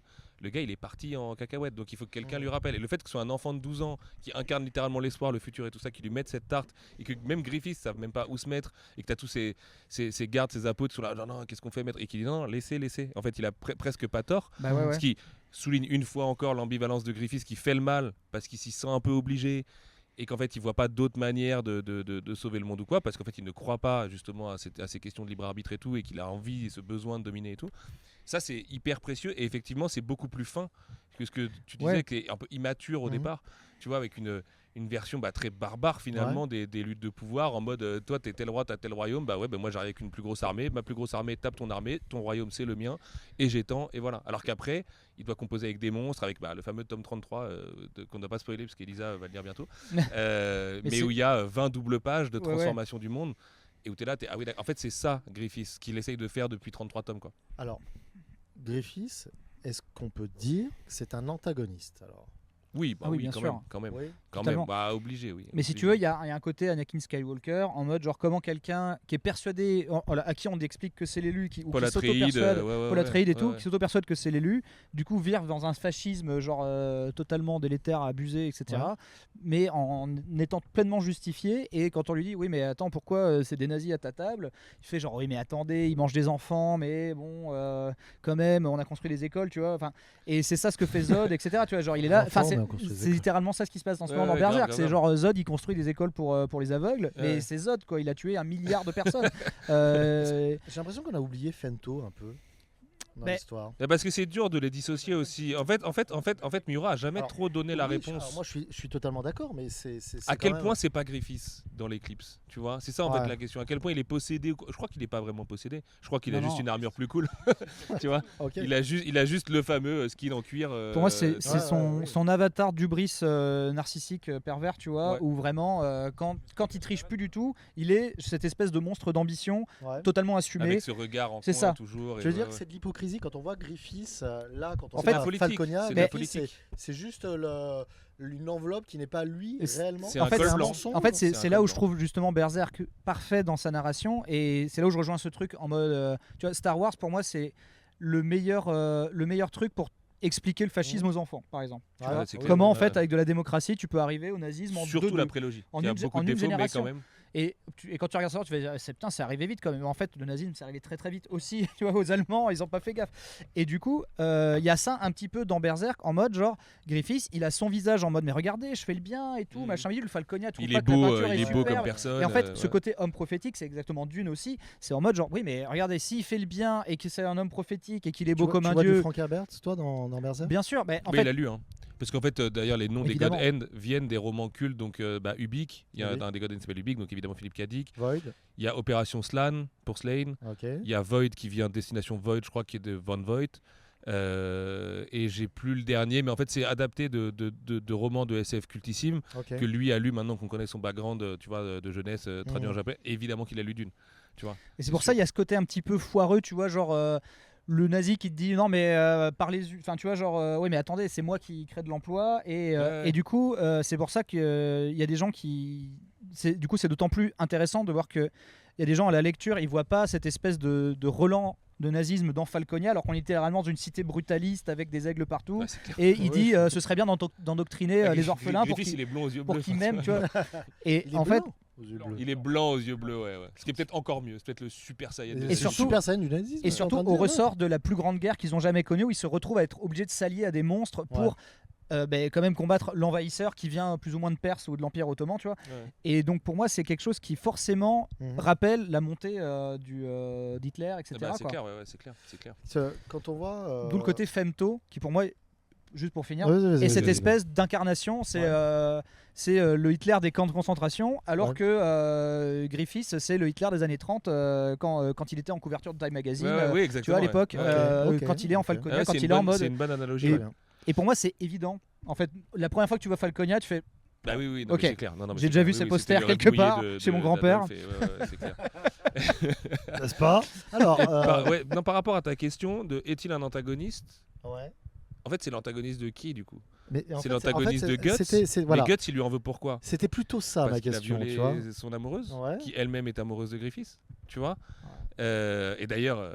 Oh là là, Ben a quelque chose à dire. Parce que Ben, tout à l'heure, il disait Griffiths et Guts, ils sont amoureux. Par contre, Casca et Griffiths, je sais pas trop. Hein. Non, il y a justement, parce qu'il ressort autre chose justement de cette truc-là, mais je crois que Nico, tu voulais dire un truc justement là-dessus. Ouais. Non, Nico. En fait, c'est parce que justement la figure du narcissique de Griffiths, elle est aussi. On parlait son idée qu'en fait il possède Casca, il possède Guts dans ses yeux, et en fait c'est comme ça que lui pense donner de l'amour et en recevoir par le respect, par les gens qui répondent à ses ordres, par la fidélité qu'on lui rend. Et c'est un truc que j'avais, dont j'avais parlé avec Alt justement, et il en parle un petit peu dans son livre en me citant, et je l'en remercie, que en fait cette espèce de prise de pouvoir par la sexualité aussi, elle est très prégnante dans Berserk, parce que Guts, on lui vole sa sexualité très jeune, malheureusement. Casca, on a failli, genre elle se défend à la base de ça, quand d'une Guts agression, vient la sauver, quand Griffiths vient la sauver. On lui jetait, son flashback avec Griffiths qui la recrute, au début. il lui jette une épée en mode défends-toi. C'est un peu aussi le cas dans la forêt quand elle se fait ça, attaquer et exactement. que Guts vient défoncer les mecs et en fait.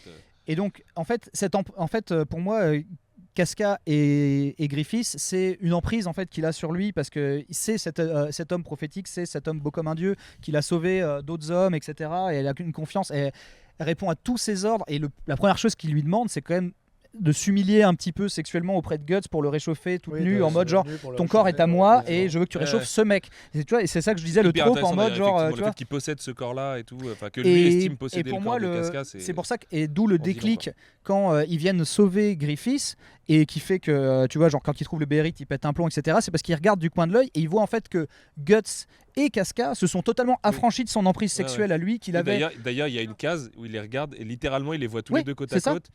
Et là, tu sens qu'il snap, quoi. Tu vois, exactement. Il y a un truc qui brise à l'intérieur. Il dit, ok, bon là, c'est mort. J'y vais. Pour moi, c'est ça. C'est pour moi, c'est ce fusible de l'emprise qu'il pense avoir sur Casca, qu'il n'a plus, alors que pour lui c'était acquis. Et en plus, de la part de Guts, le mec qu'il n'a jamais réussi vraiment à posséder, alors que c'est le premier truc qu'il lui dit et quand il est il le en train voit. En fait de l'humilier, parce qu'en plus, quand Griffiths est diminué, physiquement, charnu, physiquement, tout chétif et tout, et en plus Miura le dessine. Voilà, Guts, il est beau comme un dieu, incroyable. Il est hyper viril. Tu vois, tu sens que Casca, elle est petite, mais dans ses bras, elle va bien, machin. Enfin, tu vois, le mec, il peut pas supporter ça. Lui qui s'est fait humilier, qui est dans un cachot depuis aussi longtemps et tout ça. Et donc, en fait, face à cette humiliation, il n'a pas d'autre choix que de déclencher l'éclipse. C'est ça. Et en fait, là, il devient l'antagoniste, mais il devient l'antagoniste pour Guts. Et donc, c'est l'antagoniste de Guts. Mais parce qu'en fait, Guts, c'est aussi par rapport à Casca, en fait. Et la mort de ses potes, évidemment. C'est pour ça qu'il regarde Guts dans les yeux quand il est sur Casca. Exactement. Parce que c'est en mode genre je la reprends, elle est à moi. Et d'ailleurs c'est ce qui se passe dans les. C'est la fameuse scène où il a le bras coupé, il la regarde. C'est la scène de fin de l'éclipse. Et en fait c'est d'où ce truc très injuste avec l'enfant du clair de lune là, parce que finalement il s'accapare encore de la chaleur humaine. Exactement. En marouflant un petit peu le truc, parce qu'en fait normalement il ne fait pas partie de cette famille là, et en fait il s'y incruste par pure mais surtout qu'en plus le Moonlight Child démarre par pure impression par pure on va dire je pense pas du regret par hasard. Regret de qui? Il a envie de participer à ce bonheur qu'il a plus. Pour moi c'est l'expression de son dû en fait. C'est comme quoi, parce qu'en fait le mec, toi, il devient quasiment un dieu omnipotent. Ouais. Tu vois, mais il n'a aucune chaleur. Mais dès le moment où Griffiths lâche la bride, tu viens de dire Casca et Guts, ils deviennent amoureux, c'est terminé. Lui, il perd tout. Du coup, qu'est-ce qu'il fait? Eclipse, et après, il devient omnipotent, il nique tout le monde. Et du coup, il a la même mise sur tout. Mais il perd le côté famille que Guts a récupéré malgré tout. Tu vois. Bien sûr, on prend quand même le personnage le plus bourrin de l'histoire du manga, tu vois, qui arrive à redevenir ami avec des gens, amoureux avec quelqu'un, avoir une famille, plein de gens. Tout le monde l'aime, toi, Guts, alors que pourtant, c'est quand même un psychopathe, tu vois. Et d'un autre côté, Griffiths est aimé par tout le monde en apparence, mais il a plus de famille. Parce que je pense que c'est du regret. Il y a tout un arc où Guts se reconstruit sainement par les relations sociales, en recréant la troupe, en fait. Alors que Griffiths n'est que dans le calcul permanent, et du coup, en fait, c'est pour ça qu'il s'approprie de la chaleur humaine sans passer par la case rédemption, et vraiment. Il s'impose en tant qu'enfant. Exactement, il s'impose en tant qu'enfant, et ça c'est très injuste. Et je trouve... c'est dégueulasse en fait. Enfin, tu vois, moi ce que je trouve intéressant, il a pas le choix, mais en même temps il est pas obligé d'aller révéler à Guts que c'est lui le Moonlight Child. Et c'est le tout dernier chapitre de la vie de Miura. Tu penses que Guts comprend que c'est lui? Ah bah oui. Ah bah oui. Ah bah si. En fait, le tout dernier chapitre de la vie de Miura, c'est Griffiths qui va s'adresser à Guts et qui lui dit je suis le Moonlight Child, je suis ton fils. En fait, il lui dit pas je suis ton fils parce qu'en fait c'est le fils. Tu sais pas de qui c'est. Ton fils et j'ai baisé ta mère. Puisque voilà, en fait, Casca a eu des relations sexuelles avec les deux. Donc en fait, tu ne sais pas à quel moment elle tombe enceinte. Tu sais juste qu'elle perd cet embryon juste à la fin de l'âge d'or. C'est l'intro du tome 14. On l'a vu là tout à l'heure en préparant le live. Et c'est cette espèce d'embryon chelou et qui fait hyper flipper au début, qui devient un petit enfant qui n'apparaît que les nuits de pleine lune et tout ça.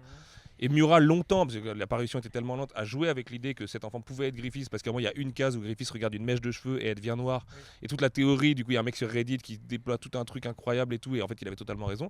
Et donc, le tout dernier chapitre de Miura, qui est une fin en soi, et c'est un autre débat qu'on peut avoir sur Berserk, Griffiths vient voir son ami, son frère de sang, celui qu'il aimerait être son amant, mais qui est aussi un peu son père, quoi. Ouais. Tu vois, et il s'impose dans cette nouvelle famille que Guts a réussi à reconstruire, alors que Guts, lui, doit refaire face au trauma que Casca, une fois réveillé, n'en a rien à cirer Mais il y a ce côté de Guts, en fait. Enfin, elle a peur de lui, elle est complètement traumatisée, et quand elle voit Griffiths, par contre, elle va bien, tu vois. Et t'imagines mais la douleur pour Guts qui a réussi à surmonter tout ça.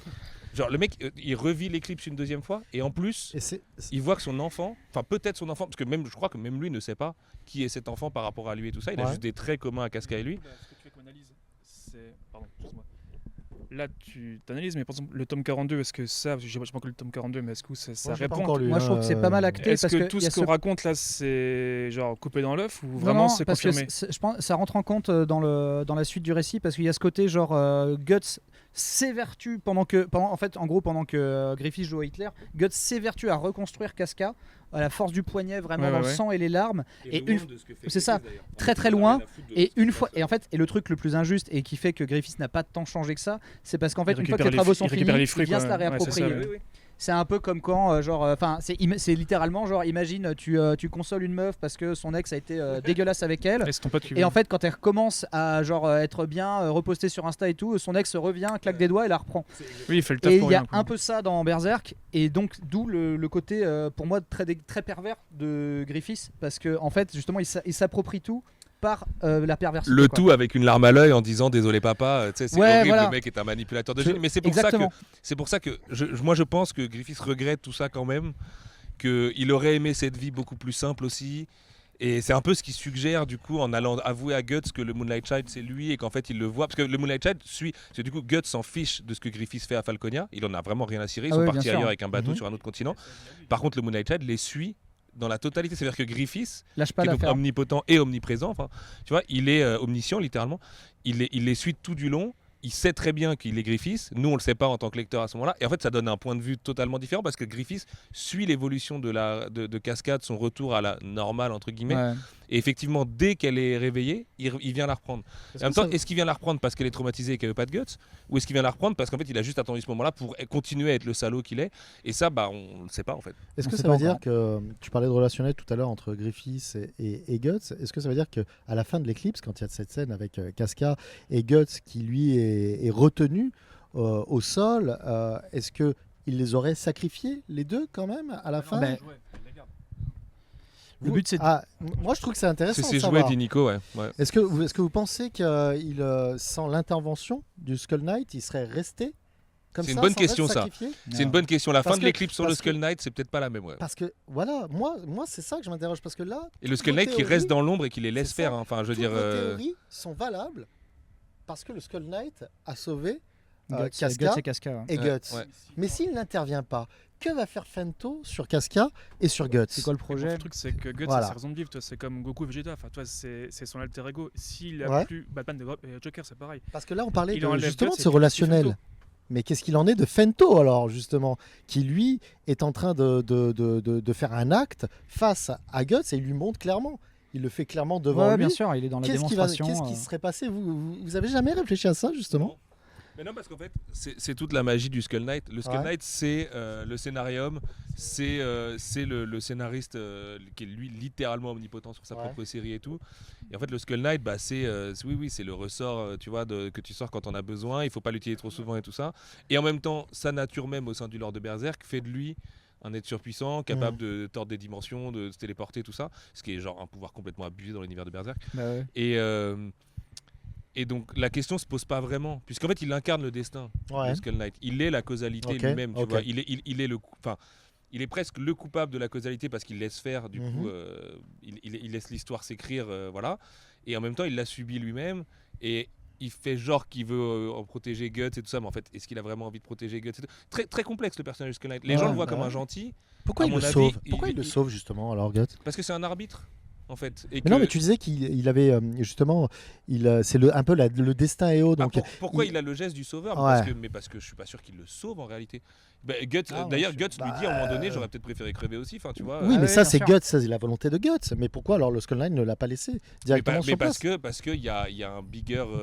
Il estime qu'il y a quelque chose qui peut se passer après. D'accord, ok. Et parce que la causalité n'est pas finie. Il lui dit. C'est intéressant. Quand Gus confie Casca à un forgeron et sa fille, le Skull Knight parle à Guts vers là. J'ai plus la scène exactement, et lui explique que la causalité est en cours, que des choses sont encore à venir et tout ça, dont la renaissance de Griffiths. En fait, il parle littéralement de ça. Et que Guts a un rôle à jouer là-dedans, quoi. Et c'est là où Guts, tu dis, j'en ai rien à foutre. C'est pour ça qu'il l'a sauvé aussi. Tout ce que tu me racontes là n'a aucune importance à mes yeux. Moi, je veux juste sauver Casca et c'est tout. Et défoncer des elfes à la chaîne avec ma Dragon Slayer. Tu as un maximum d'enfants. Les pauvres, mais c'est des enfants méchants. Mais ils l'ont mérité. Et oui, le Skull Knight, pour moi, il est ni blanc ni noir, il est extrêmement gris, et je serais pas étonné que la fin de l'histoire se joue autour de ce personnage. En fait. Alors justement, Ben, tu voulais rajouter quelque chose peut-être. Effectivement, ça va peut-être tendre vers quelque chose où en fait Guts va être instrumentalisé par le Skull Knight, notamment parce que justement peut-être pour tu vois genre ou alors sans faire attendre que Guts passe dans une espèce de forme ultime pour l'aider à vraiment affronter les God End. Vous pensez réellement? C'est vrai que la menace des God End, en fait les antagonistes c'est peut-être les God End. Bah oui, parce que les vrais antagonistes. Le vrai nihilisme c'est ça, c'est genre ils sont au-dessus de tout. Tu parlais tout à l'heure, tu disais Femto il est omnipotent, omniscient. Ok, mais c'est un peu la problématique des God End.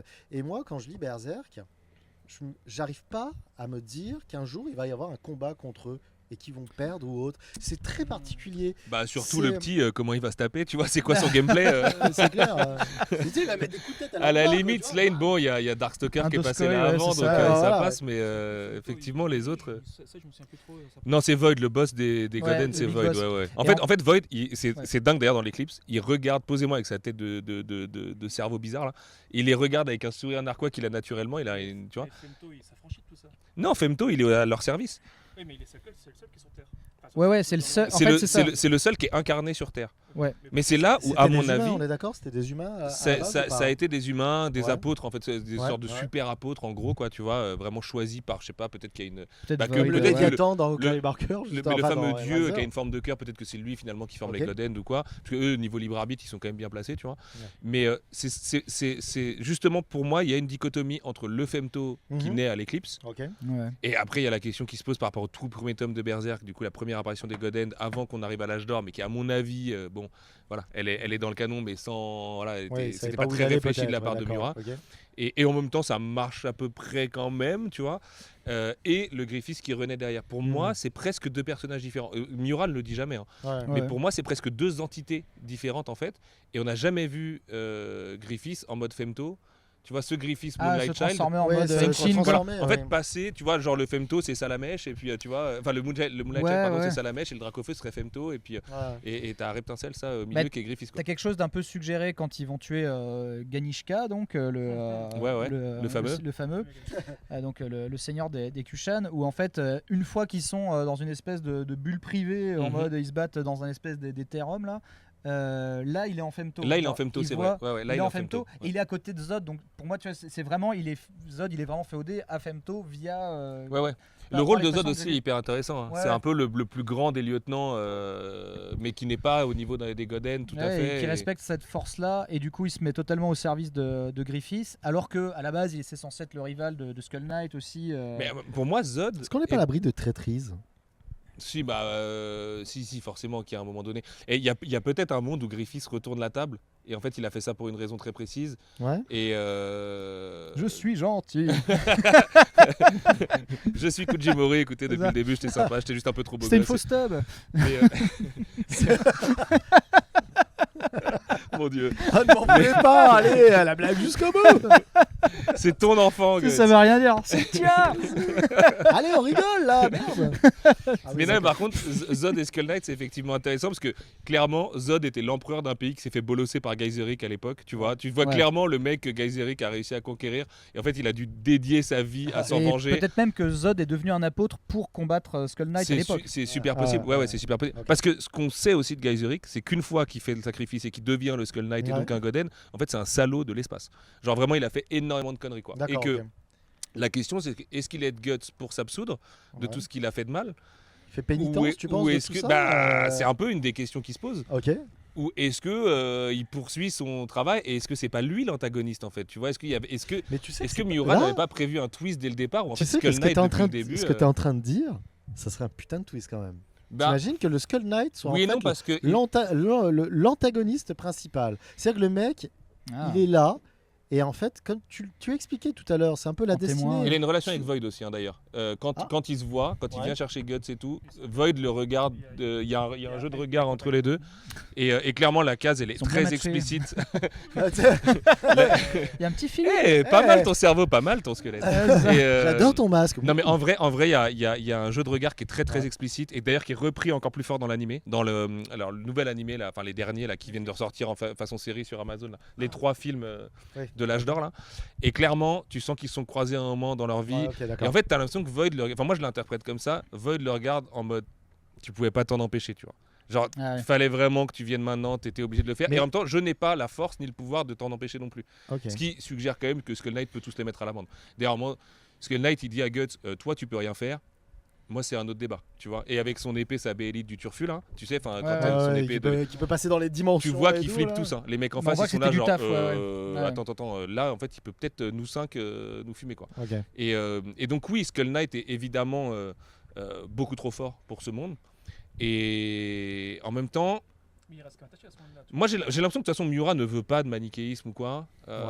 Il ne veut pas de gentil, de méchant, parce qu'en fait Guts, si tu regardes par un autre prisme, c'est aussi un énorme salaud.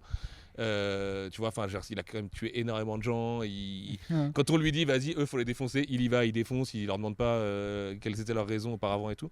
Et donc tout est un peu une question de point de vue, mine de rien, même si évidemment Griffith c'est horrible et c'est Adolf Hitler et voilà.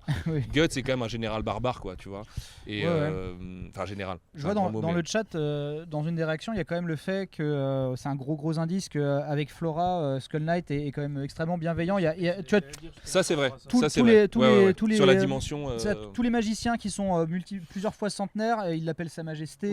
En fait, tu sens qu'il y avait quand même quelque chose de bon. C'est vrai, t'as raison. Et il y a quand même une représentation de l'axe du bien, et donc pour moi c'est plus un agent pour il y a un très long game pour lui de désamorcer le cycle des God End et comment fonctionne pour vraiment restaurer, un petit peu comme dans Elden Ring, restaurer le libre arbitre au sein du monde avec l'Ode, etc.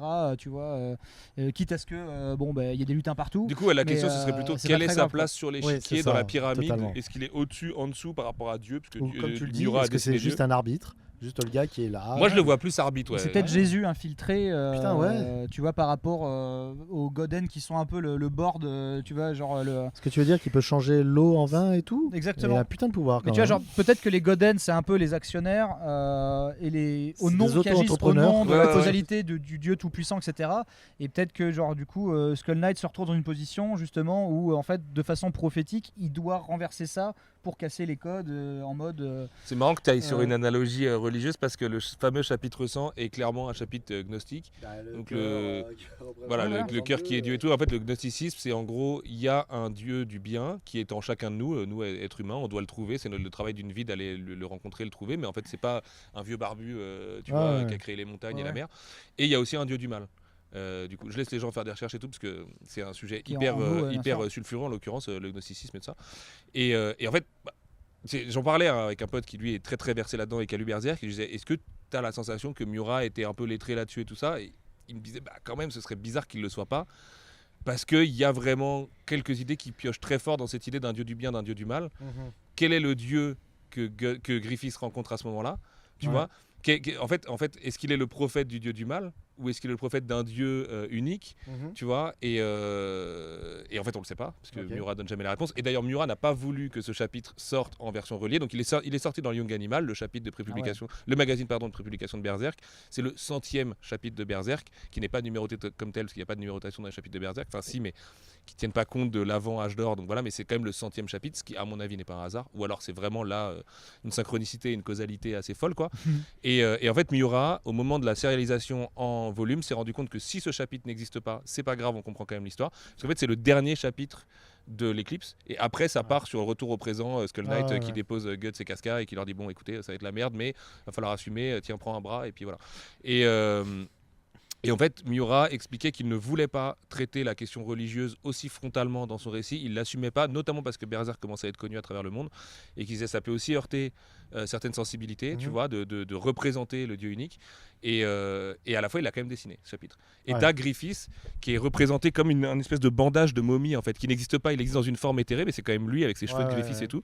Et il se retrouve face à Dieu qui a cet énorme organe qui lui parle directement, tu vois, et qui lui dit tu es l'élu, ce n'est pas Guts l'élu, tu as bien fait de faire ce que tu as fait, je te suis, fais ce que tu veux, tu vois. Et c'est quand même hyper étonnant de la part de l'auteur de nous donner ça, de l'avoir dessiné aussi. Si tu le prends premier degré, tu te dis mais attends, du coup Griffiths c'est un bon gars. Et en fait, du coup, mais qu'est-ce que ça veut dire de la relation de Miura à Dieu à ce moment-là? Est-ce que pour lui, Dieu, justement, c'est un énorme salaud? Parce qu'en fait, il laisse faire toutes les horreurs à travers le monde tout ça. Et ça, ça va lier effectivement au gnosticisme et au pouvoir des murges, quoi. Pour moi, c'est pénétré quand même dans Berserk. T'as quand même tout un axe, tout un arc sur l'Inquisition et tout, qui est vraiment qui monte dans la stratosphère. Et j'adore cet arc. J'adore cet arc. L'ambiance, elle est très très pesante. C'est vraiment Dark Souls. Pour moi, c'est le dernier arc réellement. On parlait de la violence qui après décroît. Je pense que cet arc-là avait atteint un niveau qui était en termes de torture et tout, T'as vraiment le camp du bien qui paraît dans toutes les orgies avec le sol comme ça, toutes les orgies, le prêtre qui se tape le front. On avait atteint un niveau qui était contre Farnèse. Cet arc, c'est aussi, il est surtout connu à chaque fois pour ces fameuses blagues avec le cheval et tout ça. Donc fatalement. Oui, c'était un arc qui était assez violent et hyper intéressant, très intéressant aussi. Et par son antagoniste qui était super cool aussi. Il a beaucoup pas très pro-papoté, tout ça quoi. Pas du tout. Il attaque clairement le christianisme et en tout cas le dogme. Ouais, bien sûr. Messieurs, moi je voudrais alors peut-être conclure, on va voir un petit peu, mais j'ai une question pour vous trois. À l'heure actuelle, Sullivan, tu vas peut-être pouvoir répondre aussi à cette question. Kentaro Miura n'est plus là, d'accord ? Comment se passe la scénarisation des volumes? Qui dessine? Comment ça se passe? Je sais que tu as des informations là-dessus, c'est pour ça que je me pose cette question. Je voudrais que tu nous expliques un petit peu tout ça. Et surtout, la suite, on va la voir, mais ça va continuer réellement? Qu'est-ce qui se passe? Alors.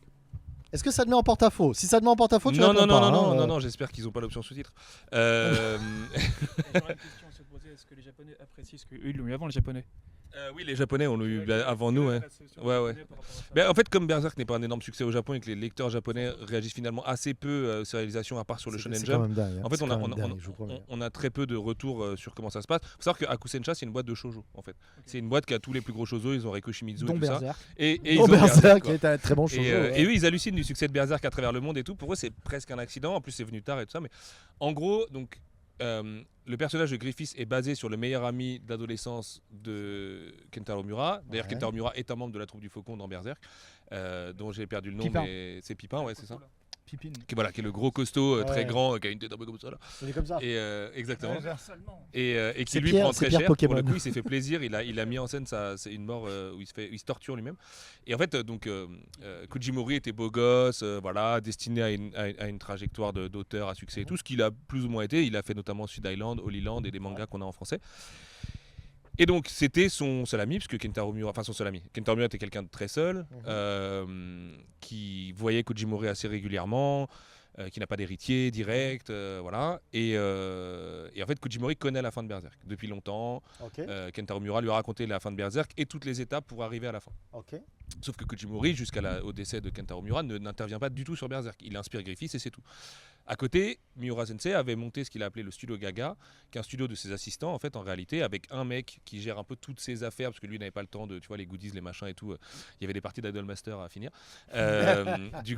Du coup, il y avait ce mec-là qui s'en occupait. Et en fait, Studio Gaga, c'est un peu un état dans l'état chez Hakusensha.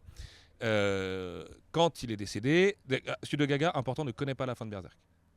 Miura ne leur a jamais raconté la fin de Berserk. D'accord. Et sur une interview qu'il a fait 6 mois avant sa mort, il a dit « Oui, je connais la fin. Ça fait longtemps que je l'ai. Par contre, je sais pas du tout comment je vais y arriver. J'ai des étapes, mais ça peut changer et ça change tout le temps à mesure que j'avance et tout. Et puis j'avance lentement. J'espère qu'un jour j'y arriverai et tout ça. » Et il était vrai. Et en plus, la triste ironie malheureusement, c'est qu'il allait beaucoup mieux au niveau de sa santé et tout. Il s'était vraiment refait une cerise. Son décès est très accidentel. C'est lors d'une opération plutôt bénigne en fait, une hémorragie et voilà.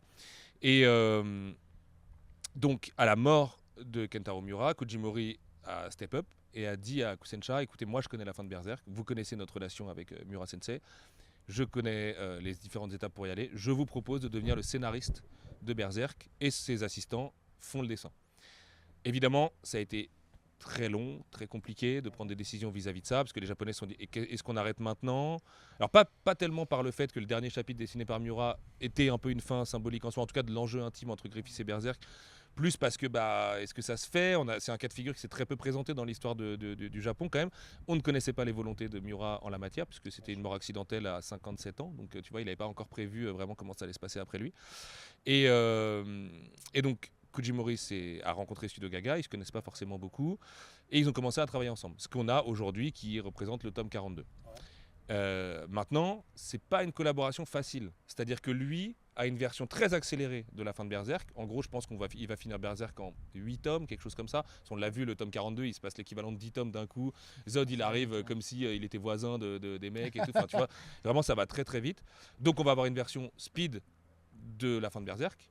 À mon avis, très honnêtement, pas super intéressante d'un point de vue qualitatif parce que en fait il n'y a pas la finesse de Miura, il n'y a pas l'empathie, voilà, la retenue, la proximité avec ses personnages et tout ça. Et donc là on le voit avec Casca, la scène du bain et de former des trucs, je suis bon, ça va trop vite, trop fort.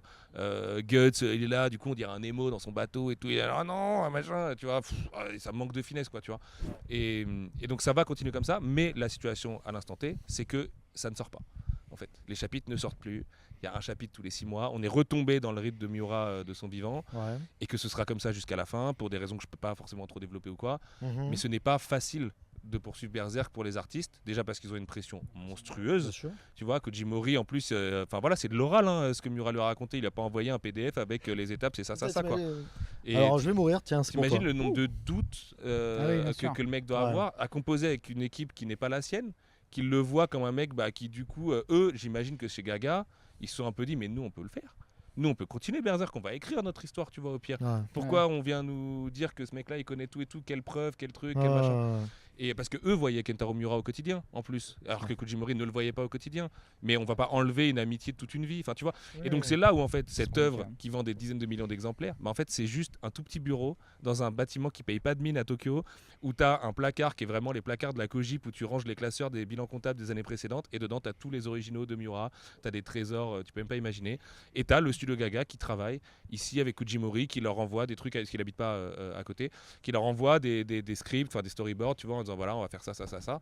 Et forcément c'est des conditions de travail qui sont complexes. Je pense que l'ombre de Miura doit peser sur eux très très fort aussi. Et la question que tu as posée à la fin, est-ce qu'on aura vraiment la fin de Berserk? Honnêtement, personne n'est capable de le dire aujourd'hui. Ni Gaga, ni Mori, ni Hakusensha. Tu vois, ils vont essayer. Mais perso, j'en doute un peu. Eh bien, Sullivan, parfait. Maintenant, question personnelle pour conclure un petit peu cette conférence sur Berserk. C'est un petit Q&A quand même après. Oui, bien sûr. Mais là, pour conclure là-dessus, si vous deviez fantasmer une fin... Allez, vous passez avant parce que... Ouah, non, t'es ouf, j'en sais rien. Je sais pas. Qui tu diras un truc. Qui reste vivant? Qui Est-ce que Guts reste vivant à la fin? En fait, pour moi, la fin, c'est quand même c'est la fin, c'est la tome 41. Enfin, pour moi, Guts, il est heureux. Il a sa famille et tout. Il y a une sorte d'alchimie, tu vois. Il a retrouvé ce qu'il a perdu au tome. Sa femme il s'est reconstruit. En fait, pour moi, l'arc narratif, il était terminé là. En fait, pour moi, c'est une vraie bonne fin. Après, dans le fantasme du fanboy, oui, moi, je veux voir une baston avec une épée comme ça, tu vois, enfin Guts contre vraiment Skull Knight ou un truc comme ça, tout. Oui, c'est un Une truc. épée 2 fois plus grande. Vas-y. Non, mais effectivement, ouais. non, ou avoir un team-up, tu vois, sur tous les humains restants contre les God Ends, ça serait pas trop cool. Il monte Ouais. sur Mais les c'est épaules de intéressant. Skull Knight. Est-ce que c'est intéressant ou pas Un retournement de situation, Zod qui s'énerve. La version merde, je te l'écris. Je parlais de très triste tout à l'heure. Ouais. Toi, Ben? En fait, je comprends les gens qui voient dans la fin du tome 41. C'est un passé de flambeau tellement abusé en termes de destin, parce que genre t'as ce truc, t'as toutes les questions qui arrivent et c'est genre tiens, prends le relais. Et en fait, peu importe ce qui va sortir derrière, les mecs vont être super jugés, surtout que c'est pas écrit Berserk Super ou Berserk Next sur la jaquette. Donc Berserk, le je jugement, pense. comme tu dis, le poids, il est Berserk trop Photo. max. Et je pense qu'il y a plein de moments dans Berserk, si le passé de relais avait été à ce moment-là, c'est pareil, on les aurait surjugés en mode genre mais pourquoi il y a des pirates maintenant, ça casse les couilles et tout, tu vois. Et en fait pourtant c'était Miura, tu vois. Mais c'est vrai que du coup ça va vite en besogne, mais en même temps il fallait taper là dans il fallait qu'il se passe quelque chose de traumatique et qui aille vite et qui s'accélère. Mais effectivement c'est impossible de pas juger le truc. C'est comme si Dragon Ball ça sortait tome 43, tu vois. C'est comme si le premier tome de DB Super c'était écrit Dragon Ball tome 43, mais tu l'aurais brûlé, tu vois, genre t'aurais fait ah non jamais. Mais du coup c'est On l'a brûlé quand même. On l'a pas attendu. non, mais ce que je veux dire, tu vois, c'est que ça aurait c'est presque, c'est vraiment une mission impossible.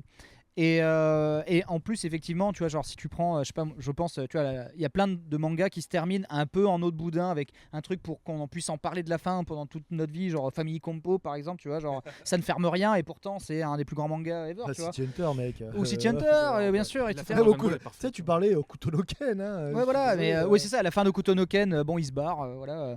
Et pourtant, ça n'en fait pas des œuvres moindres ou quoi que ce soit. Donc c'est vrai que Berserk aurait pu se terminer au 41 et on en reparlerait encore dans 50 ans, il n'y a pas de problème. Même si, effectivement, genre, on a aussi ce truc en mode, genre, on a mérité le fait de voir Guts vraiment épanoui, ou de mourir, ou genre on a mérité de voir Casca se reconstruire, parce que ça fait 20 volumes qu'on attend qu'elle arrête de chialer. Tu vois.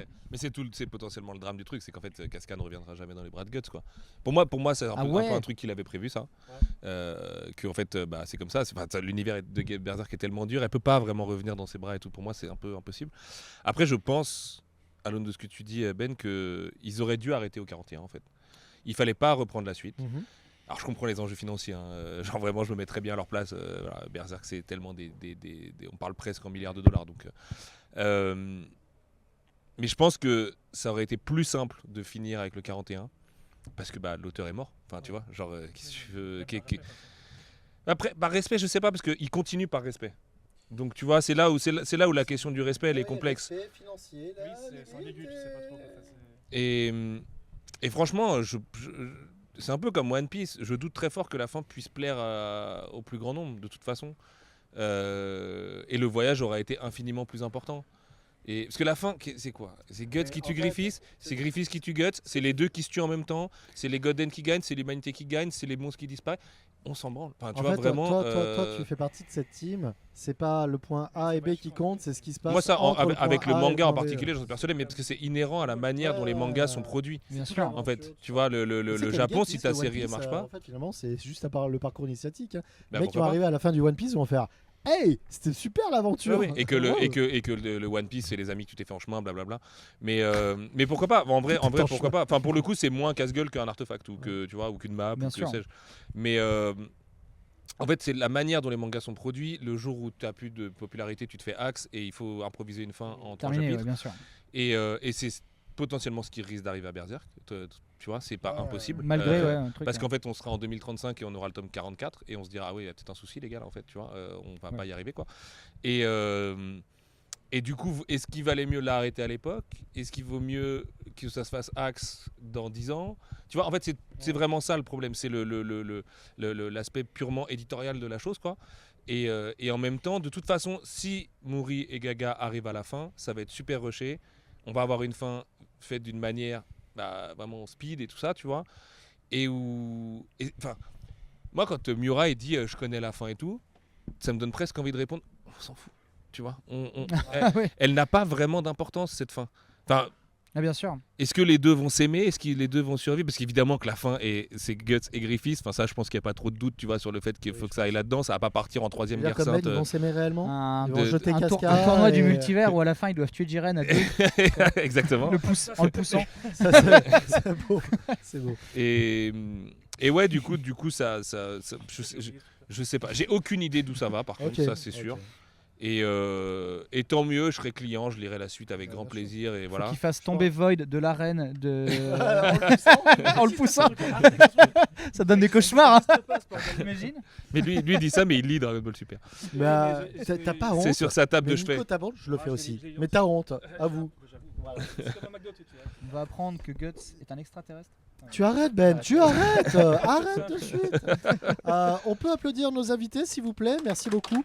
On va passer maintenant, peut-être, aux questions. Ouais, on peut réponses. faire avec le chat aussi sur la Ouais, chaîne ouais, de sur Ben. le chat. Peut-être que sur. D'ailleurs, les amis, n'hésitez pas. C'est vrai que je l'ai pas dit en amont. Mais si vous avez une théorie sur une fin de Berserk, Bah, n'hésitez grave, pas à grave, la grave. balancer J'ai sur, la- Moi j'ai lu quelqu'un qui disait moi je pense que en fait Guts va juste s'emmurer dans l'armure et devenir le nouveau Skull Knight Oui, et, eh ben, tu sais, Ah, c'était une de mes théories, c'est une ça. très bonne Non, théorie, ça. et partir Très, à la très bonne recherche théorie. des apôtres, mais Et tu vois c'est ça, pour ça- ça se terminerait en mode genre mon travail sera jamais fini maintenant, tu vois, Mais moi, c'est je Et après, ils ça, team ça up va- avec Skull Knight et ils vont les défoncer à deux. Allez, est-ce qu'ils vont les pousser de l'arène? Je te dis, genre, il monte à deux Pardon, sur le Nico. cheval, ça se transforme. Enfin. Il y a gros, il y a les gros vélos, boss qui ouais, va c'est faire ça. Brockback, Berserk Mais tu sais, il y a ce Mountain. truc là où ces deux petites voitures, quand elles se rentrent l'une dans l'autre, ça fait une licorne. Putain, trouvé les trucs Ouais, coréens. ouais, c'est ça. Les Et Berserk franchement, Mountain. Et ça, version C'est beau. Guts, tu vois, avec des ossements et tout. Putain, Berserk Mecha, quoi. Ça, c'est beau. Moi, je serais chaud. En Est-ce tout cas, si vous voulez des fins pourries de Berserk, on peut en On écrire. en très a, vite. on en Ouais, a c'est 60 ça. 000. ouais, ouais. Est-ce qu'il Et y a des Alex, c'est questions pareil, si dans jamais le on a des public? questions Est-ce sur qu'il y le a- chat Alors, une de question. Tsundoku, n'hésite pas. Pour Banzai, ouais. Fred, je sais pas si tu veux peut-être passer avec le micro que les gens sur le chat puissent les entendre.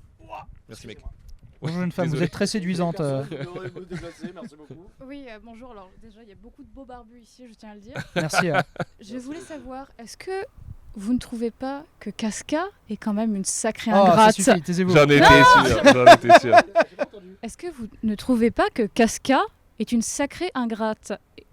Ok, très bien. Allez, Bah, c'est vraie question, hein, vraie question. Pendant 20 tomes aussi. Vas-y, c'est question Bourbier donc. Pendant 20 tomes, elle peut pas parler déjà, donc ça enlève déjà 20 tomes. Par rapport à quoi tu dis ça? Mais tout le temps où elle est présente, quand elle se réveille, l'âge d'or, est-ce qu'elle n'est pas ingrate de A à Z? C'est terrain glissant ce que tu Mais racontes. chérie, genre, même dans l'épisode où elle a ses règles, t'es pas. Est-ce qu'on peut appeler la sécurité, s'il vous plaît? C'est vraiment. Est-ce qu'on peut Heureusement appeler que la vous êtes une sécurité dame, pour cette personne, parce que- s'il vous plaît? Moi, genre. Mais- C'est vrai que sa réaction par contre quand elle se réveille, t'es là, t'es un peu genre.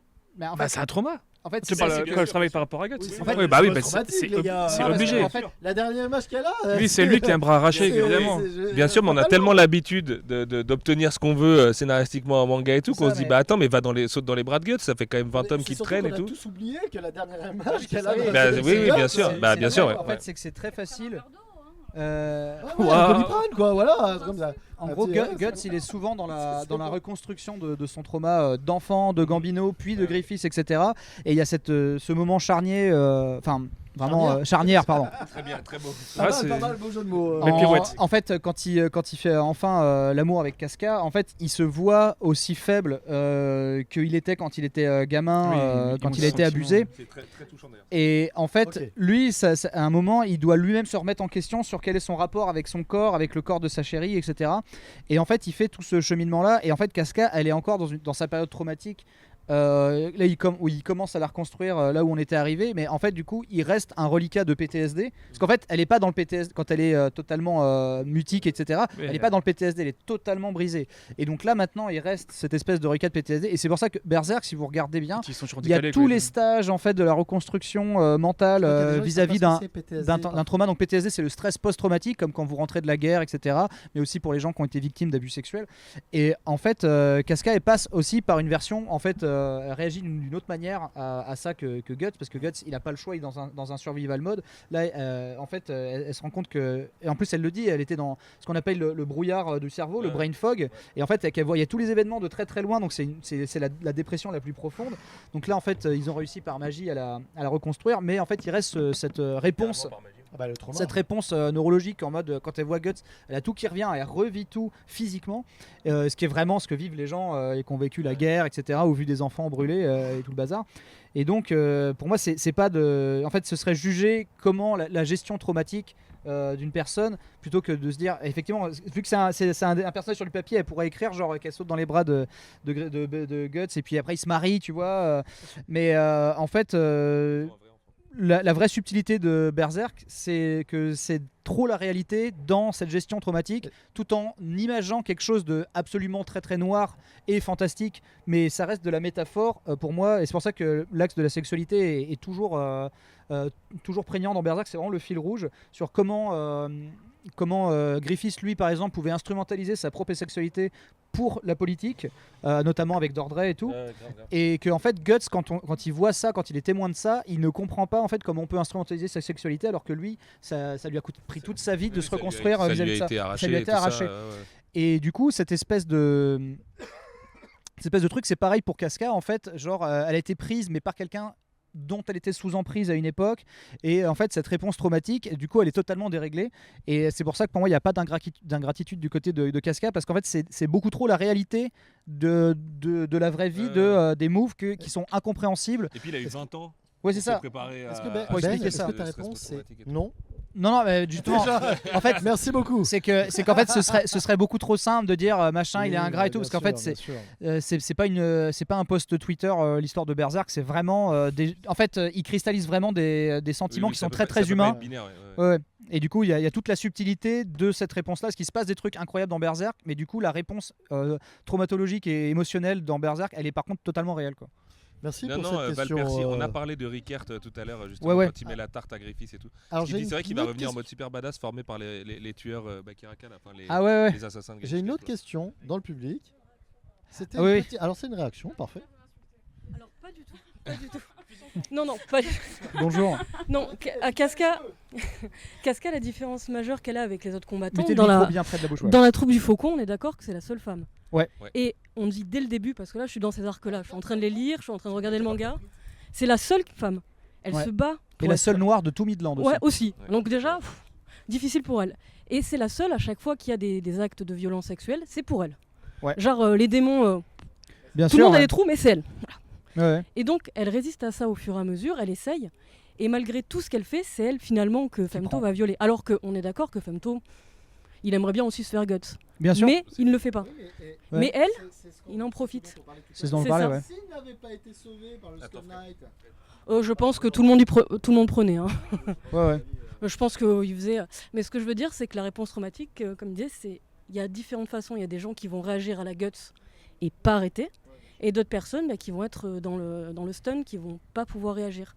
Et c'est pas de l'ingratitude, c'est juste une réaction post-traumatique. Ouais. Enfin, voilà. Et d'ailleurs, en fait, Guts a parfois des pointes de violence vis-à-vis de son trauma personnel. Ah oui, totalement. Parce que ça lui permet d'être dans la zone et tout. Et tu parlais du fait. Oui, ça déjà, c'est un exemple concret. Dès qu'on le touche, et c'est il a cette réaction épidermique. C'est d'ailleurs la nature de sa relation avec Kenta, c'est qu'elle parvient à le toucher. Oui. Et c'est quelque chose qu'on ne peut pas présupposer de Kentaro Miura parce qu'on n'a pas ses mémoires. Oui, parce qu'en fait, pour expliquer juste 2 secondes, je te coupe, je suis désolé. Pour expliquer le passif de Guts, c'est enfant, il se fait violer par son maître d'armes, en fait, par la personne qui l'a recueilli. Donc, non, c'est pas Gambino, il se fait vendre. Il se fait vendre. C'est ça, par un de ses lieutenants. Et du coup. Du coup, il y a aussi ce gros trauma. Très très jeune. Donc. Et du coup, j'étais parti sur. On ne peut pas présupposer de ce que Miura a vécu. On peut rien présupposer sur la vie personnelle de Kentaro Miura, mais en fait, la façon dont il décrit sa métaphore sur la réponse traumatique, surtout à l'époque où il le fait, sur tout ce que portent en eux les personnages, en fait, cette espèce de zone que tu décris quand il dessinait totalement à fond, à boire du café, etc., c'est aussi quelque chose que vous avez peut-être chez un collègue ou quoi, une espèce de réponse dépressive aussi à un trauma. Alors, je dis pas du tout que c'est quelque chose à caractère sexuel ou quoi que ce soit, mais ça peut être genre il a peut-être été témoin de quelque chose dans la rue, tu vois, qui l'a choqué, ou ça peut être quelqu'un qui s'est fait renverser dans sa famille ou quoi. Peu importe. Non, pas du tout. Non. Il paraît que non. Après, il fréquentait pas beaucoup de gens, mais il paraît qu'au contraire, c'était quelqu'un de jovial et tout. Mais si du coup, il y a quelque chose de quand Guts est totalement dans la zone où en fait il se sent jamais plus vivant que quand il a rien d'autre à faire que de découper les gobelins qui sont là, et c'est là qu'il se sent le mieux et le plus en sécurité finalement quand il est en train de tout tabasser. C'est aussi une réponse traumatique par la violence de l'injustice qui lui a été faite, et avec beaucoup trop de justesse. Ouais, bien sûr. Exactement. C'est exactement ça. Tu voulais rajouter quelque chose, Nico? Non, c'est bon. Là où Casca en fait est dans la fermeture, quoi. Alors, je t'invite. Enfin, le cerveau shutdown. Rapproche-toi un petit peu parce que je crois que le câble du micro va pas aller jusqu'à toi. Je pense que c'est bon. Ouais, mais les gens sur internet vont pas t'entendre si. Moi j'ai une question en fait, ça serait pour savoir.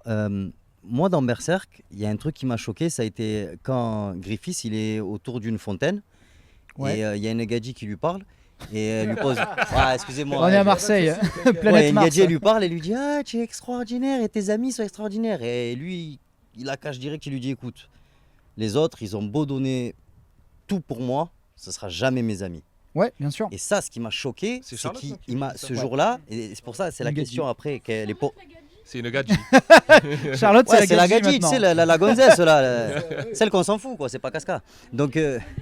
Au contraire, elle est trop bien, Charlotte. Et moi, le truc que j'aimerais vous poser la question, c'est moi, quand j'ai vu Berserk, c'était il y a pas longtemps, c'était grâce à LT 236. Ce qui m'a choqué, c'est qu'il a stop, il lui dit non, mais attends, je t'explique. C'est pas mes amis. C'est des moi, un ami à moi, et ce qui m'a choqué, c'est qu'il lui dit un ami, c'est quelqu'un que je considère à mon niveau. Ça veut dire il a un rêve, il a un but. Ouais. Exemple, je veux devenir vidéaste, toi tu veux devenir skateboard, c'est la vie, tu vois. Mais si après toi tu viens, tu commences à me dire ah, tu veux devenir vidéaste, moi aussi. Tu n'es pas mon ami, tu es quelqu'un qui va. Et moi, ça c'est un truc qui m'a vraiment. Devenir empereur du monde. Il n'y a pas 2 empereurs du monde. Là, en fait, là. Mais c'est ça le truc, c'est que moi, ce qui m'a rendu fou dans Berserk, c'est que ça m'a appris à moi que des fois dans la vie, tu as des amis. Ils vont venir, toi tu vas aimer Berserk, ils vont dire ouais je vais mettre à la Berserk. Et 2 jours après, le mec il va te niquer, il va venir, il va te faire je connais plus que toi Berserk parce qu'il s'est mis dedans à fond, tu vois. Alors que tu as le collègue qui va toute ta vie, il va te suivre, tu vas dire ouais j'aime Superman, ouais je vais mettre Superman, mais jamais comme toi. Ouais je vais mettre ça. Il a pas de rêve le pauvre. Et moi pour moi Berserk c'est ça, c'est qu'en fait c'est un mec, on l'a violé, on lui a tout fait, on lui a dit tu n'as pas de vie toi tu es dans la merde. Et il a dit bon ben je sais pas quoi faire. Et il rencontre un mec qui a un rêve et il se dit putain ce mec il m'a appris le rêve. Ah ouais, donc, il va voir son collègue, il lui dit écoute frère, hyper juste, moi je me vois taille. ça chez Griffiths au début. Ouais. C'est ça moi qui m'a rendu fou. Parce que moi au début je croyais que c'était une histoire de gay comme vous dites là, un truc de on est amoureux. Tu sais le mec il est là, il te dit moi je te mets le main au cul mais c'est pas grave. Tu vois. Non c'est pas ça, moi j'ai compris. On est bien en direct de Marseille, hein. C'est vraiment... excusez-moi Ben. Pas à Versailles. Ben je suis désolé Ben. Crois-moi depuis tout à l'heure je suis là-bas, je me dis putain quand je vais parler il va se foutre de ma gueule Ben. Mais non au contraire. Et voilà, et le truc moi que je veux savoir c'est qu'est-ce que ça vous... C'est quoi la phrase à vous tous que vous vous êtes dit oh putain il m'a appris un truc. Ah, tu vois le truc que tu t'es dit ah ouais là par contre la leçon de vie dans Berserk. Voilà, la leçon que toi tu as eue parce qu'après moi je suis né en tu sais quand tout à l'heure tu as dit il est sorti en 89, moi je suis né en 89 donc je suis pas si on a tu ressembles à Guts d'ailleurs. Ah ouais. Ah bah merci, tu as vu j'ai fait expliquer ma femme. C'est le même. Non, on a tous à peu près le même âge là. En fait c'est effectivement c'est un des moments les plus importants dans tout Berserk parce que c'est là où Guts acte qu'il va divorcer de la troupe du Faucon. Parce qu'en plus Griffiths il ment un peu à Charlotte à ce moment-là. Moi je le pense pas tout à fait sincère en fait. C'est parce qu'il a un intérêt politique à répondre ça à Charlotte à ce moment-là, puisqu'elle est l'héritière du royaume qu'il veut conquérir et tout. Et donc ça va dans son intérêt. Et en plus, il faut qu'il se fasse passer pour cette espèce d'alpha absolu et tout ça, tu vois, auprès d'elle, parce qu'il a envie qu'elle devienne amoureuse de lui et tout ça, ce qu'elle est déjà à mon avis en plus. Et je suis pas certain qu'il le pense totalement, parce qu'en fait sinon ce qu'il ressent vis-à-vis de Guts justement. Ah mais je trouve qu'il assume jamais justement. C'est parce que moi je trouve que c'est justement. Il est quand même biclassé guerrier aussi, tu vois. Je trouve qu'il n'assume pas être autant attaché à Guts parce qu'à chaque fois il dit c'est à cause de toi que j'ai douté etc. Alors que ça l'a fait douter dans son rêve. Oui, il le met en cause. Ouais. Et en plus ça corrobore ce que dit la prophétie de Zod en mode genre le jour où l'ambition de ce mec te dépassera, il te les jettera à la poubelle quoi. Oui, c'est vrai. Et ce qui est vraiment le symbole, enfin c'est pour ça que c'est l'avatar de la trahison avant tout Femto et de Lubris. Et effectivement, dans Berserk, je sais pas si là à froid, j'ai pas forcément des phrases ou des moments, mais effectivement, c'est vraiment cette ténacité, le coup de la zone et tout, le fait de s'en sortir comme ça. Mais je sais que c'est un des moments les plus intéressants de Berserk parce que ça te dit ce que tu as besoin de savoir sur Griffiths. mais y compris avec, et c'est pour ça qu'il réagit aussi mal, c'est parce que c'est le seul moment qu'il a pas vu venir, c'est quand Guts allait totalement s'affranchir de lui et en plus le niquer à la baston, qui est quand même genre le moment où il perd sa virilité et donc il va se rassurer auprès de c'est juste que lui il de sait qu'il Charlotte, va quoi. plus pouvoir vraiment trop se battre aussi et que Guts va continuer, et c'est vrai qu'il y a Ah un ouais. truc aussi là-dedans. Bah, il y a tu la vois, dans- bataille de Keket, quoi. dans- Il voilà, est ouais. en mode compétition, les gars. Bah, hein. grave. Non, mais oui, c'est un compétiteur, C'est Griffiths. clairement ça. Moi, je sais que. Alors, je m'en souviens pas du tout, parce qu'en plus, c'est pas du tout un arc que j'aime tant que ça, mais. C'est lequel ton arc préféré, celui? Bon, moi, c'est l'âge d'or, je vais pas. L'âge Ouais, d'or. faut pas. Ah non, ouais, pas moi. Ah, c'est Ah quoi ouais ton arc Je préféré? te jure, parce qu'en fait, c'est que pour moi, l'âge d'or, c'est vrai. En fait, c'est pour ça que j'en ai marre qu'ils adaptent l'âge d'or à la télé. Parce qu'en fait, j'ai pas besoin de le revoir 6 fois. J'ai pas besoin de le voir. J'ai pas besoin de le revoir 6 fois, et surtout à chaque fois où ils occultent les plus gros traumas de Guts, etc. En fait, ils édulcorent. À chaque fois, au bout d'un moment, ça va être même plus Berserk, quoi. Alors que pour moi, tu peux pas. Guts vient d'une famille riche. En fait, c'est que tu peux pas faire Berserk où des fois il rêve qu'il se fait dominer, T'as mis le machin doigt sur un bidule. truc très C'est important. très frontal, Berserk. Dont on n'a pas parlé. Ouais. On ne connaît pas les origines de Griffiths. Et ça, Non, c'est c'est méga vrai, important bien sûr. aussi. C'est On ne vrai, sait pas d'où il c'est vient, vrai. qui sont ses parents, est-ce qu'il est d'une famille riche. Pour moi, c'est- on comprend. C'était pas un roturier Ah oui, Griffiths, si. justement, qui rêve de. En fait, il y a. Oui, Ouais, non, mais il me semble il y a que pas c'est une espèce de légende urbaine comme quoi de ce la- serait peut-être un bâtard du roi, de machin, parce qu'il y a une espèce de. C'est de trop marrant parce que justement, là, j'ai entendu 400 de cloches différents sur les origines de Mais Griffiths. si, mais il n'y a pas une espèce de C'est un peu saltimbanque comme le qui lui dit Joker, en que. fait. Tu vois, il ne peut pas vraiment avoir d'origine story. Ouais, c'est Elle le aurait Joker, pas un t'es en train de dire, C'est un peu intérêt. comme le Joker, c'est Ah ça ouais. ouais. Elle aurait pas vraiment un intérêt fondateur quoi, chez lui. Bien Oui, sûr, bien sûr. vas-y. Attends, vas-y. Attends, Fred va t'apporter le micro. Dans, Oui. dans l'âge d'or, quel âge il a? Griffiths, Ah, ils ont 16 ans au début. ils ont. Ouais, c'est ça. Il doit avoir 14 ans. au je moment crois, de comme ça. l'éclipse, c'est ça. En non, même temps, j'ai envie de te dire, c'est un peu le syndrome Senseiya, quoi. Hein. Tu sais, ils ont 12 ans, mais ils ont l'impression d'avoir Mais 15 ouais, ans, c'est quoi, tu clair. vois. Il y a effectivement un flashback où il est gamin. Oui, il y a un alors il y a un flashback. Ouais, enfin, c'est pas un flashback où il Non, est c'est gamin. plutôt quand il rêve. Là, il se ce genre de revoit cauchemar, enfant là. Oui, dans voilà. un truc qui n'existe pas vraiment, quoi. Alors Mélanie Griffiths a 62 ans, mais on s'en branle. Quel âge a C'est une bonne Griffiths info aussi. quoi. Nanana. J'arrive pas à le trouver. Je sais pas s'il y a vraiment l'info, faudrait regarder. Dans le guidebook. peut-être. Logiquement, leurs âges respectifs sont les suivants, mais il faut croire Reddit. Hein. Guts aurait 15 ans, Casca 16-17, Griffiths 20-21. Tu prends, je ne jure de Ah ouais. rien. Pour moi, ils ont tous 17 ans. Au moment de l'âge d'or. Oui. Ah oui. Ok. Moi, ils ont tous Après, 16, évidemment, ils 17. Après, grandissent, l'âge d'or dure 5 ans. Donc, Oui, c'est ça, l'âge d'or est super long en fait. Enfin, c'est ellipsé à mort et tout, donc. Ils ont 22-23 ans en éclipse. ouais. Ouais. Et quel âge ils ont aujourd'hui Je sais pas. Ils sont, ouais, dans Qui est ces mort eaux-là. très jeune. Eh bien, écoutez, messieurs, parce qu'il est déjà Eh bien, oui, pas mal. oui, oui. Il est- 6h15 Ça fait déjà, presque quand même. 2 heures que nous sommes ensemble. Ah, Aoshi débattre. qui dit, et c'est intéressant, de moi on sait que c'est un gamin des rues, mais on ne sait pas pourquoi il en est là. Je crois que c'est effectivement l'explication officielle Donc dans c'est bien ce que dans je dis, Berserk. c'était peut-être un roturier. Ah ouais. Et en même temps, j'ai envie de te dire que ça explique. Ceci Non, expliquerait mais, et puis, cela. et à quel point est-ce que c'est vrai? À quel point est-ce que tu peux croire ce que Griffiths te raconte et tout? Notamment parce qu'il a cette chevelure hyper royaliste Ouais, et bien sûr. machin, tout ça. Enfin voilà, Ouais, tu ouais. l'imagines évidemment enfant de la balle et tout. Et ça se trouve pas du tout. Enfin, voilà. Mais c'est fascinant le fait qu'il n'ait pas d'origine story, alors que Guts, on connaît toute sa vie. Ouais. Tu vois, de sa naissance, littéralement de sa naissance jusqu'à. jusqu'à ce qu'il est aujourd'hui. Et qu'on dit souvent, voilà, il y a un peu deux personnages. En fait, non, c'est Non, c'est Griffiths, vraiment Guts. Hein. on le voit à travers le prisme de Guts, et on le juge à travers le prisme de Guts. Et puis, bon, quelques petites jeunesses hitlériennes. Ouais, bien sûr. À 2-3 jeunesses hitlériennes près. Eh ben écoutez, on va se quitter là-dessus, ça c'est cool. Messieurs, dames, applaudissements s'il vous plaît pour nos Merci. intervenants. Sin Piguet Merci qui tout est le avec monde. nous, Sullivan, Benzaï et moi-même. Merci Fred pour beaucoup. l'animation. Merci pour Alex cette, à la Réal aussi qui a été Merci royal. Alex aussi. Merci 2 ans à- après l'ouverture de Tsundoku, on a fait notre premier live Twitch. Et Merci à tous Bravo. ceux qui étaient présents. GG. Merci à tous ceux qui étaient Merci le présents chat. sur le Ouais, live. ouais, chambé, Ouais, le Merci chat. à aux vous gens aussi sur qui êtes mortel. restés pendant 2 heures à nous écouter débattre sur l'univers de Berserk. Alors peut-être qu'il y a Ça des pourrait gens- durer 6 heures. Oui. mais- Il y Ouais, a en peut-être- vrai, ça fait, je crois que Bien c'est la sûr. 4ème émission qu'on va faire sur Ouais, bien Berserk. sûr. Il en reste encore 20. Il y a Faire peut-être un des gens cycle qui entier. ne connaissaient pas nécessairement Berserk, à qui on a donné envie de découvrir l'œuvre. Il y a peut-être voilà, donc je vous invite vraiment à découvrir cette œuvre. Et si vous avez des questions, je pense aussi bien sur le chat. Ah, désolé, Josette qui dit qu'on n'a pas répondu aux questions du chat. Ah, mince. Je sais pas à quel point on est pressé. C'est juste Mais- que Ben et Elisa ont un train à prendre en fait. Oui, Donc, Ah oui, donc voilà, effectivement, c'est pour ça, et on je est- dois les déposer à un moment donné à la gare. si Donc vous avez Fred des veille questions, un peu au grain sur les. J'étais en train de dire justement que si vous avez des questions, vous n'hésitez pas à envoyer peut-être un petit DM à Ben Ouais, non, sur mais ces différents réseaux, savoir voilà, lui sur- sera en un plaisir réponse de sur répondre. Twitter, bien sûr. YouTube dans Voilà. Il y aura la VOD, ouais, Bien grave. sûr, Et puis bien sûr. on refera ça. Hein. Il y a- bah, Tome 43 dans 2 ans. Vous savez, ça c'est un gros plaisir. C'est un gros plaisir non Moi, je dissimulé. suis preneur de vos théories en tout cas. Donc, Eh bien, écoute. Et ouais, pour on répondre se à balance. Fire Earth, je crois qu'il posait la question. Ouais, on a prévu de faire ce genre de format avec Ben et avec plein d'autres gens et tout ça Ouais. sur plein d'autres licences. Eh ben, C'est juste qu'on veut le faire quand l'occasion se présente. s'y prête. On est une petite effectivement. équipe chez Tsundoku, la librairie est très grande, mais on est une toute petite équipe, donc il faut aussi vraiment trouver les bons moments et tout. En tout cas, si mais le live vous a plu, on va le faire. Il y a un on gros refera, anniversaire y a- à la fin de y a l'année, pas de donc souci, voilà. on se reverra. Merci messieurs, merci Mais beaucoup, merci merci à beaucoup de vous l'invitation. encore. On Merci était tout le en monde, direct merci les de la chats. librairie Tsundoku ici à Marseille, que je vous invite à découvrir meilleure si vous êtes librairie marié. dans Si vous laquelle j'ai êtes foutu marié, les je vais pieds. dire. Si vous C'est êtes vrai marié, Ah, c'est dis-le. un Ah, musée, là, il le est- décor. il est beau, il est beau. Ah, le Ben. franchement, C'est rare que ça les donne envie Français de nous le rester disent. là, Tous quoi. les Ah, étrangers nous disent ça, genre on n'a jamais vu ça. Et en Non, France, elle tu est sais, incroyable. on n'est Mec, jamais c'est prophète pas- comme on dit. Comme dirait Griffiths, Parce que- on n'est jamais prophète en son pays. c'est ça. Puis bon, voilà, tu sais, et puis on a un peu ce même relationnel, Sullivan. Hein Exactement. Voilà. Je suis. Ah, Tu es mon guts ou c'est l'inverse Je sais pas. On vous fait des gros bisous. Merci encore à vous tous. C'était super Merci intéressant. l'équipe. Merci à tous. Et on vous dit Bye à bye. très très vite. Encore une fois ici en direct. Et bien dans la librairie de Tsundoku à Merci Marseille. tout le monde. À Des bientôt. bisous. Ciao, ciao. Bye. Bye.